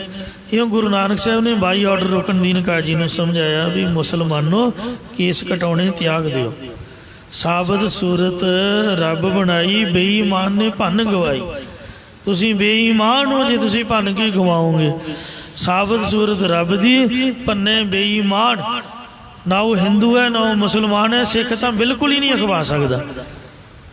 ਜਿਹਨੇ ਆਪਦੀ ਦਾੜੀ ਕਟਾਈ ਹੈ, ਕੇਸ ਕਟਵਾਏ ਨੇ, ਸਿੱਖਾਂ ਦੀ ਕੈਟਾਗਰੀ ਤਾਂ ਹੋ ਹੀ ਨਹੀਂ ਸਕਦੀ। ਉਹ ਹਿੰਦੂ ਵੀ ਨਹੀਂ, ਮੁਸਲਮਾਨ ਵੀ ਨਹੀਂ ਹੈ, ਉਹਦਾ ਕੋਈ ਧਰਮ ਨਹੀਂ, ਉਹ ਬੇਈਮਾਨ ਹੈ। ਸਾਬਤ ਸੂਰਤ ਰੱਬ ਦੀ ਪੰਨੇ ਬੇਈਮਾਨ, ਦਰਗਾਹ ਟੋਈ ਨਾ ਮਿਲੇ ਜਾਂ ਦਰਗਾਹ ਟੋਈ ਨਾ ਲੈ, ਕਾਫਰ ਕੁੱਤਾ ਸ਼ੈਤਾਨ। ਇੰਨੇ ਸਖਤ ਕਠੋਰ ਵਚਨ ਕਹੇ ਨੇ। ਕਾਫਰ ਨਾਮ ਹੈ ਝੂਠੇ ਦਾ। ਮੁਸਲਮਾਨ ਹਿੰਦੂਆਂ ਨੂੰ ਕਾਫਰ ਬੋਲਦੇ, ਮਾਰੇ ਕਹਿੰਦੇ ਤੁਸੀਂ ਵੀ ਕਾਫਰ ਹੋ ਜੇ ਕੇਸ ਕਟਾਉਂਦੇ ਹੋ। ਤੋ ਇਸ ਤਰ੍ਹਾਂ ਕੁੱਤਾ ਲਫ਼ਜ਼ ਆਖਿਆ ਹੈ ਤੇ ਸ਼ੈਤਾਨ ਆਖਿਆ ਹੈ। ਸ਼ੈਤਾਨ ਬੰਦੇ ਦਾ ਭਰੋਸਾ ਕੋਈ ਨਹੀਂ ਹੁੰਦਾ। ਕਿਉਂ? ਜਿਹਦੇ ਸਿਰ ਤੇ ਪੱਗ ਹੈ, ਸੋਹਣੀ ਦਾੜੀ ਹੈ ਤੇ ਸਰਦਾਰ ਤੇ ਸਾਰੀ ਦੁਨੀਆ ਭਰੋਸਾ ਕਰਦੀ ਹੁੰਦੀ ਸੀ। ਤੋ ਇੱਜ਼ਤ ਵਾਲਾ ਮਾਣ ਵਾਲਾ ਬੰਦਾ ਮੰਨਿਆ ਜਾਂਦਾ ਜਿਹੜਾ ਗੁਰੂ ਜੀ ਮਹਾਰਾਜ ਦਾ ਸਿੱਖ ਹੈ। ਜਿਹਦੇ ਸਿਰ ਤੇ ਦਸਤਾਰ ਹੀ ਨਹੀਂ, ਉਹਦੀ ਆਪਦੀ ਇੱਜ਼ਤ ਨਹੀਂ, ਸਿਰ ਨੰਗਾ ਕਰਕੇ ਤੁਰਿਆ ਫਿਰਦਾ, ਉਹ ਤੁਹਾਡੀ ਇੱਜ਼ਤ ਕੀ ਬਚਾਊਗਾ। ਇਸ ਲਈ ਉਹਦੇ ਤੇ ਕੋਈ ਭਰੋਸਾ ਨਾ ਕਰੋ। ਸੋ ਮਹਾਰਾਜ ਕਹਿੰਦੇ ਨੇ ਸਾਬਤ ਸੂਰਤ ਦਸਤਾਰ ਸਿਰਾ। ਪੰਜਵੇਂ ਪਾਤਸ਼ਾਹ ਦੇ ਸ੍ਰੀ ਗੁਰੂ ਗ੍ਰੰਥ ਸਾਹਿਬ ਜੀ ਦੇ ਵਿੱਚ ਇਹ ਬਚਨ ਆ ਰਹੇ ਨੇ ਕਿ ਆਪਦੀ ਜਿਹੜੀ ਸੂਰਤ ਹੈ, ਸ਼ਕਲ ਹੈ, ਇਹਨੂੰ ਸਾਬਤ ਰੱਖੋ। ਕਬੀਰ ਜੈਸੀ ਉਪਜੀ ਪੇੜਤ ਜੋ ਤੈਸੀ ਨਿਭੈ ਓੜ, ਹੀਰਾ ਕਿਸਕਾ ਬਾਪੁਰਾ ਪੁੱਜੇ ਨ ਰਤਨ ਕਰੋੜ। ਜਿਸ ਤਰ੍ਹਾਂ ਇਹ ਪੇਡੂ ਦਰਖਤ ਰੂਪੀ ਮੁੱਢ ਮਾਤਾ ਦੇ ਉਦਰ ਰੂਪੀ ਧਰਤੀ ਚੋਂ ਪੈਦਾ ਹੋਇਆ, ਇਹਨੂੰ ਉਸੇ ਤਰ੍ਹਾਂ ਹੀ ਸਾਬਤ ਸੂਰਤ ਰੱਖ ਕੇ ਜੇ ਨਿਭ ਜਾਏ ਤਾਂ ਹੀਰੇ ਦੀ ਤਰ੍ਹਾਂ। ਸਾਧ ਸੰਗਤ ਜੀਓ, ਮਨੁੱਖਾ ਜਨਮ ਤੇ ਰਤਨਾਂ ਦੀ ਤਰ੍ਹਾਂ ਦੇਵਤਿਆਂ ਦੀਆਂ ਜੂਨਾਂ ਵੀ ਇਹਦੇ ਬਰਾਬਰ ਨਹੀਂ ਪਹੁੰਚ ਸਕਦੀਆਂ, ਜਿਹੜਾ ਕੇਸਾਂ ਨੂੰ ਸ਼ੁਰੂ ਤੋਂ ਲੈ ਕੇ ਨਹੀਂ ਕਟਾਉਂਦਾ। ਮਾਂ ਦੇ ਪੇਟੋਂ ਜੰਮਿਆ ਬੱਚਾ ਭਾਵੇਂ ਮੁਸਲਮਾਨ ਦੇ ਘਰ ਦਾ ਹੈ ਤੇ ਭਾਵੇਂ ਹਿੰਦੂ ਦੇ ਹੈ ਜਾਂ ਭਾਵੇਂ ਈਸਾਈ ਦੇ ਹੈ, ਤੁਸੀਂ ਇੱਕ ਜਗ੍ਹਾ ਤੇ ਪਰਵਿਸ਼ ਕਰੋ, ਉਹਦੇ ਸਰੀਰ 'ਚ ਕੋਈ ਦਖਲ ਨਾ ਦਿਓ। ਤਿੰਨਾਂ ਬੱਚਿਆਂ ਨੂੰ 15 ਸਾਲਾਂ ਬਾਅਦ ਬਾਹਰ ਕੱਢੋਗੇ ਜਾਂ 18-20 ਸਾਲਾਂ ਬਾਅਦ ਉਹਨਾਂ ਦੀ ਜਦ ਦਾੜੀ ਆਈ ਹੋਊਗੀ, ਤੁਸੀਂ ਦੁਨੀਆ ਨੂੰ ਦਿਖਾਓਗੇ ਕਿ ਪਹਿਚਾਨੋ ਮੁਸਲਮਾਨ ਤੇ ਹਿੰਦੂ ਕੌਣ ਹੈ ਤੇ ਸਿੱਖ। ਸਾਰੇ ਕਹਿਣਗੇ ਵੀ ਇਹ ਸਿੱਖਾਂ ਦੇ ਮੁੰਡੇ ਨੇ। ਸਿੱਖ ਕੋਈ ਬਣਾਇਆ ਨਹੀਂ ਗਾ ਮਹਾਰਾਜ ਨੇ ਬੰਦਾ, ਰੱਬ ਦੇ ਬਣਾਏ ਬੰਦੇ ਨੂੰ ਹੀ ਸਿੱਖ ਕਿਹਾ ਜਾਂਦਾ ਹੈ। ਜੋ ਵਾਹਿਗੁਰੂ ਜੀ ਨੇ ਜਿਸ ਤਰ੍ਹਾਂ ਦਾ ਭੇਜਿਆ ਉਸ ਤਰ੍ਹਾਂ ਦਾ ਹੀ ਉਹ ਸਰੀਰ ਸਾਂਭ ਕੇ ਰੱਖੇ ਤੇ ਬਾਕੀ ਅੰਮ੍ਰਿਤ ਛਕ ਕੇ ਕਕਾਰ ਪੈ ਲਏ ਤੇ ਉਹ ਸਿੰਘ ਬਣ ਜਾਂਦਾ। ਸਿੱਖ ਤਾਂ ਜੰਮਦਾ ਹੀ ਸਿੱਖ ਹੈ, ਹਿੰਦੂ ਵੀ ਸਿੱਖ ਹੈ, ਮੁਸਲਮਾਨ ਵੀ ਸਿੱਖ ਹੈ। ਜੇ ਉਹ ਕੇਸ ਕੂਸ ਨਾ ਕਟਾਉਣ, ਆਪਦੀ ਸੁਨਤ ਸਨਤ ਨਾ ਕਰਾਉਣ, ਬੋਦੀਆਂ ਬਾਦੀਆਂ ਧੋਤੀਆਂ ਲੰਗੋਟੀਆਂ ਛੱਡ ਦੇਣ ਤੇ ਉਹ ਸਿੱਖ ਹੀ ਨੇ। ਵਿਗਾੜ ਤੇ ਬਾਅਦ ਵਿੱਚ ਹੁੰਦਾ ਹੈ, ਜੰਮਦਾ ਤਾਂ ਸਿੱਖ ਹੀ ਹੈ। ਹਿੰਦੂ ਨਹੀਂ ਜੰਮਦਾ, ਮੁਸਲਮਾਨ ਨਹੀਂ ਜੰਮਦਾ, ਇਹ ਤਾਂ ਦੁਨੀਆ ਨੇ ਬਣਾਏ ਹੋਏ ਨੇ ਆਪਦੇ ਧਰਮ। ਸਿੰਘ ਉਦੋਂ ਬਣਦਾ ਜਦੋਂ ਅੰਮ੍ਰਿਤ ਛਕਦਾ ਹੈ। ਇਸ ਲਈ ਆਪਦੀ ਸ਼ਕਲ ਨੂੰ ਸੰਭਾਲ ਕੇ ਰੱਖੋ, ਸਾਰੇ ਸਰੀਰ ਨੂੰ ਸਾਬਤ ਰੱਖਣ ਰੋ ਤੇ ਸਿਰ ਉੱਪਰ ਦਸਤਾਰ ਸਜਾਉਣਾ ਕਰੋ ਜਾਂ ਮਨ ਦੀ ਸ਼ਕਲ ਭਾਵ ਬਿਰਤੀ ਨੂੰ ਸਾਬਤ ਭਾਵ ਸਨਮੁਖ ਰੱਖਣਾ ਕਰੋ ਤੇ ਸਿਰ ਉੱਪਰ ਸ਼ਰਧਾ ਰੂਪ ਦਸਤਾਰ ਸਜਾਉਣੀ ਕਰੋ। ਹੰਸਾਲੀ ਵਾਲੇ ਮਹਾਂਪੁਰਖਾਂ ਦੀਆਂ ਮੈਂ ਫੋਟੋਆਂ ਵੇਖ ਇੱਕੋ ਗੱਲ ਹੀ ਮਹਿਸੂਸ ਕਰਦਾ, ਕਮਰੇ 'ਚ ਉਹਨਾਂ ਨੇ ਸਰੂਪ ਲਾਏ ਹੋਏ ਨੇ ਗੁਰਮੁਖ ਪਿਆਰਿਆਂ ਨੇ, ਤੁਸੀਂ ਕਿਤੇ ਦਰਸ਼ਨ ਕਰੋ। ਇਹਨਾਂ ਤੋਂ ਕੀ ਮਤਲਬ ਹੈ? ਸਾਡੇ ਬੱਚੇ ਵਾਰ-ਵਾਰ ਉਹਨਾਂ ਨੂੰ ਫੋਟੋਆਂ ਦਿਖਾਓਗੇ, ਵੇਖ ਲਓ ਨਿਕੰਮਿਓ ਮੁੰਡਿਓ। ਮਾਂ ਜੰਮਦੀ, ਮੁੰਡਾ ਜੰਮਦਾ ਬਾਅਦ 'ਚ, ਉਹਦਾ ਮੁੰਡਣ ਪਹਿਲਾਂ ਕਰਾਉਂਦੀ ਹੈ। ਪਤਾ ਨਹੀਂ ਕੀ ਲੋਕਾਂ ਦੀ ਅਕਲ ਨੂੰ ਹੋਇਆ ਪਿਆ ਹੈ। ਵੱਡੇ ਹੋ ਕੇ ਤਾਂ ਉਹਨਾਂ ਮਨਾਉਣਾ ਹੀ ਮਨਾਉਣਾ, ਸਗੀ ਮਾਂ ਇਸ ਤਰ੍ਹਾਂ ਕਰਦੀ ਹੈ। ਹੰਸਾਲੀ ਵਾਲੇ ਬਾਬਾ ਜੀ ਨੂੰ ਜਿਹਨੂੰ ਤੁਸੀਂ ਮੰਨਦੇ ਹੋ, ਉਹਨਾਂ ਦੀਆਂ ਫੋਟੋਆਂ ਤਾਂ ਵੇਖੋ, ਛੋਟੇ ਜਿਹੇ ਨਿੱਕੇ ਜਿਹੇ ਨਿਆਣੇ ਨੇ ਤੇ ਐਡਾ ਵੱਡਾ ਮਰ ਦਸਤਾਰਾ, ਕਿੱਡਾ ਮੁੱਗੜ ਜਿਹਾ ਉੱਤੇ ਬਣਾਇਆ ਹੋਇਆ ਟੋਕਰਾ ਜਿਹਾ। ਬੰਦਾ ਪੁੱਛੇ ਵੀ ਛੋਟਾ ਜਿਹਾ ਤਾਂ ਸੀਸ ਹੈ, ਨਿੱਕੇ ਜਿਹੇ ਬੱਚੇ ਨੇ ਦਸਤਾਰਾ ਪਤਾ ਨਹੀਂ 10-12 ਕਿਲੋ ਦਾ ਨਿਹੰਗਾ ਵਾਂ। ਵੇਖਣ ਵਾਲੇ ਨੂੰ ਜਾਪਦਾ ਵੀ ਇਹ ਸ਼ਾਇਦ ਕਮਲਾ ਜਿਹਾ ਹੀ ਬੰਦਾ ਹੈ। ਦੁਨੀਆ ਦਸਤਾਰਾਂ ਵਾਲਿਆਂ ਨੂੰ ਕਮਲਾ ਹੀ ਸਮਝਦੀ ਹੈ, ਨਿਹੰਗਾਂ ਨੂੰ ਵੀ ਕਮਲੇ ਨੇ, ਪਰ ਐਸਾ ਕੁਛ ਨਹੀਂ ਹੈ। ਇਹ ਗੁਰੂ ਦੀ ਮਰਿਆਦਾ ਹੈ ਵੀ ਬੱਚੇ ਦੇ ਸੀਸ ਉੱਪਰ ਦਸਤਾਰ ਸੋਭਾ ਪਾਉਂਦੀ ਹੈ। ਜੇ ਸਿੱਖਾਂ ਦਾ ਬੱਚਾ ਟੋਪੀ ਟਾਪੀ ਜੀਆਂ ਨਿੱਕੀਆਂ ਨਿੱਕੀਆਂ ਰੁਮਾਲੀਆਂ ਜੀਆਂ ਤਾਂ ਉਹੀ ਨੱਕ ਪੂੰਝੀ ਜਾਣਾ, ਉਹੀ ਸਿਰ 'ਤੇ ਲੈ ਲੈਣਾ। ਇਹ ਕੋਈ ਸਿੱਖਾਂ ਦਾ ਕੰਮ ਥੋੜ੍ਹਾ। ਦਸਤਾਰ ਨੂੰ ਤਾਂ ਝੂਠੇ ਹੱਥ ਵੀ ਨਹੀਂ ਲਾਈਦੇ। ਇਸੇ ਲਈ ਪ੍ਰਬੰਧਕਾਂ ਨੇ ਵਿਵਰਜਨ ਕੀਤਾ ਵੀ ਆਪਦਾ ਰੁਮਾਲ ਘਰੋਂ ਲੈ ਕੇ ਆਓ। ਕੀ ਪਤਾ ਕਿਸ ਤਰ੍ਹਾਂ ਦੇ ਗੰਦੇ ਮੰਦੇ ਕੱਪੜੇ ਕੋਈ ਧੋਂਦਾ ਥੋੜ੍ਹਾ। ਜਿਸ ਤਰ੍ਹਾਂ ਦਾ ਲਾ ਕੇ ਸੁੱਟਦਾ ਥੱਲੇ ਜੋੜਿਆਂ 'ਚ ਉਸੇ ਤਰ੍ਹਾਂ ਹੀ ਹੱਥ ਪੱਥ ਲੱਗਦੇ ਨੇ। ਤੋ ਬੰਦਾ ਕੇਸਾਧਾਰੀ ਹੋਵੇ, ਸਾਬਤ ਸੂਰਤ ਹੋਵੇ ਤੇ ਸੀਸ ਤੇ ਹੰਸਾਲੀ ਵਾਲੀ ਮਹਾਂਪੁਰਖਾਂ ਵਾਂਗ ਜਿਹਨੂੰ ਤੁਸੀਂ ਮੰਨਦੇ ਹੋ, ਜੰਮਦਿਆਂ ਦੇ ਦਸਤਾਰ ਹੋਵੇ, ਸੋਹਣਾ ਬੜਾ ਦਸਤਾਰਾ ਹੋਵੇ, ਸਾਹਿਬਜ਼ਾਦਿਆਂ ਦਾ ਸਰੂਪ ਵੇਖੋ। ਤੋ ਇਸ ਤਰ੍ਹਾਂ ਕੇਸਾਧਾਰੀ ਹੋਣ ਦਾ ਭਾਵ ਪ੍ਰਗਟ ਹੁੰਦਾ। ਮੁਸਲਮਾਨਾਂ ਨੇ ਆਪਣੇ ਸਰੀਰ ਦਾ ਕੋਈ ਅੰਗ ਭੰਗ ਨਹੀਂ ਕਰਨਾ, ਸੁਨਤ ਨਹੀਂ ਕਰਨੀ ਜਾਂ ਰੋਮ ਨਹੀਂ ਕੱਟਣਾ। ਇਹ ਗੁਰੂ ਸਾਹਿਬ ਨੇ ਮਰਿਆਦਾ ਬਣਾਈ ਹੈ। ਮੁਸਲਮਾਨ ਮੋਮ ਦਿਲ ਹੋਵੈ। ਮੁਸਲਮਾਨ ਉਸ ਦਾ ਨਾਮ ਹੈ। ਸਾਡੇ ਸਿਧਾਂਤ ਮੁਤਾਬਕ ਜਿਹੜਾ ਇਸਲਾਮ ਦੇ ਮੰਨਣ ਵਾਲਾ ਉਹ ਨਰਮ ਦਿਲ ਹਿਰਦੇ ਵਾਲਾ ਹੋਵੇ।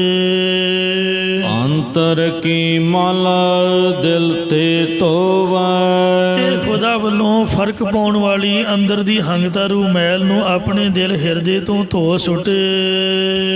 ਦੁਨੀਆ ਰੰਗ ਨਾ ਆਵੈ ਨੇੜੇ। ਦੁਨੀਆ ਸੰਸਾਰ ਦਾ ਰੰਗ ਕਿਹੜਾ ਤਮਾਸ਼ੇ ਇਹ ਕੋਲ ਨਾ ਆਉਣ। ਸੋ ਰੰਗ ਤਮਾਸ਼ੇ ਬਹੁ ਬਿਤੀ ਚਾਏ ਲੱਗ ਰਹੇ ਆ। ਚੇਤਨ ਆਇਓ ਪਾਰ ਬ੍ਰਹਮ ਦਾ ਸਰਬ ਕੀ ਜੂਣ ਗਿਆ। ਵਿਸ਼ਿਆਂ ਵਕਾਰਾਂ ਦੇ ਰੰਗ ਇਉਂ ਇਹ ਆਪਦੇ ਨੇੜੇ ਨਾ ਆਉਣ ਦੇਵੇ, ਇਉਂ ਪਵਿੱਤਰ ਜੀਵਨ ਵਾਲਾ ਹੋਵੇ। ਜਉ ਕੋ ਸਮ ਪਾਟ ਕਿਉ ਪਾ ਗਹਰਾ। ਜਿਵੇਂ ਫੁੱਲ, ਰੇਸ਼ਮੀ ਕੱਪੜਾ, ਘਿਓ ਅਤੇ ਹਰਾ ਮਿਰਗਸ਼ਾਲਾ ਪਵਿੱਤਰ ਮੰਨੇ ਜਾਂਦੇ ਨੇ, ਇਸ ਤਰ੍ਹਾਂ ਪਵਿੱਤਰ ਰੱਖੇ ਆਪਣੀ ਦੇਹ ਨੂੰ। ਜਾਂ ਉਹ ਫੁੱਲ ਦੀ ਨਿਆਈ ਖੁਦਾ ਦੀ ਬੰਦਗੀ 'ਚ ਖਿੜਿਆ ਰਹਿੰਦਾ।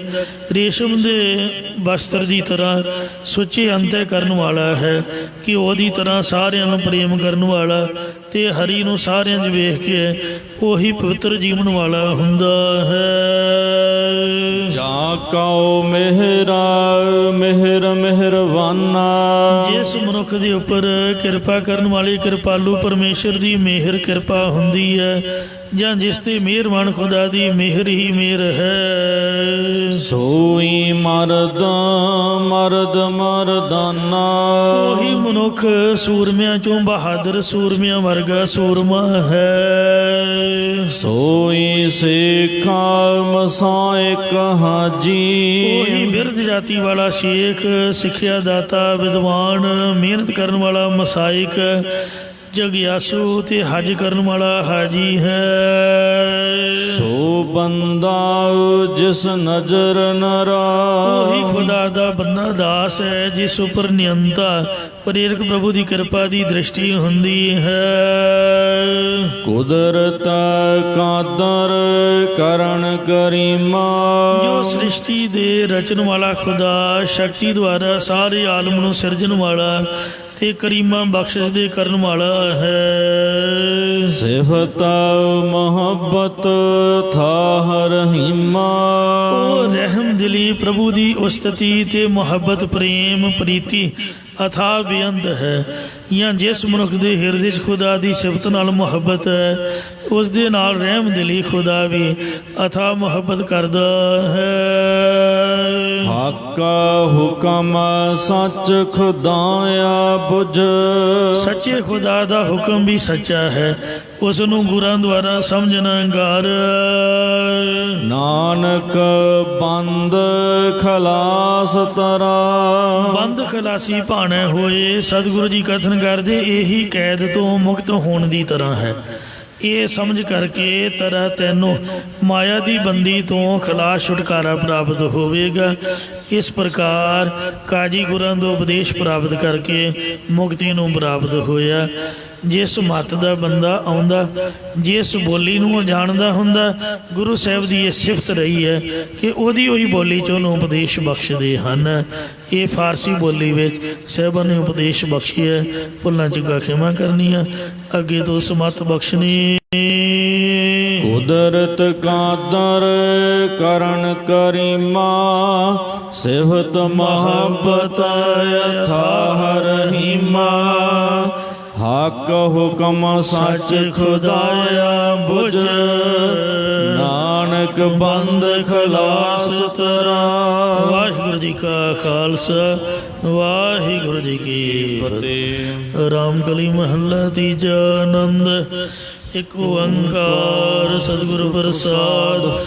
ਆਨੰਦ ਭਇਆ ਮੇਰੀ ਮਾਏ, ਸਤਿਗੁਰੂ ਮੈਂ ਪਾਇਆ, ਸਤਿਗੁਰ ਤਾਂ ਪਾਇਆ। ਸਹਿਜ ਸੇਤੀ ਮਨ ਵਜੀਆਂ ਵਧਾਈਆਂ। ਰਾਗ ਰਤਨ ਬਰਵਾਨ ਬਰੀਆਂ, ਸ਼ਬਦ ਗਾਵਣੇ ਆਈਆਂ। ਸ਼ਬਦੋ ਤਗਾਵੋ ਹਰਿ ਕੇ ਰਾਮਨ ਜਿਨੀ ਵਸਾਇਆ। ਕਹੇ ਨਾਨਕ ਆਨੰਦ ਰਹੂਗਾ, ਸਤਿਗੁਰੂ ਮੈਂ ਪਾਇਆ। ਏ ਮਨ ਮੇਰੇ ਤੂੰ ਸਦਾ ਰਹੋ ਹਰ ਨਾਲੇ। ਹਰ ਨਾਲ ਰਹੋ ਤੂੰ ਮਨ ਮੇਰੇ, ਦੁਖ ਸਭ ਵਿਸਾਰਨਾ। ਅੰਗੀਕਾਰੋ ਕਾਰੇ ਤੇਰਾ ਕਾਰਜ ਸਭ ਸਵਾਰਨ। ਸਭਨਾ ਗਲਾਂ ਸਮਰੱਥ ਸੁਆਮੀ, ਸੋ ਕਿਉ ਮਨੋ ਵਸਾਰੇ। ਕਹੈ ਨਾਨਕ ਮਨ ਮੇਰੇ ਸਦਾ ਰਹੋ ਹਰ ਨਾਮ।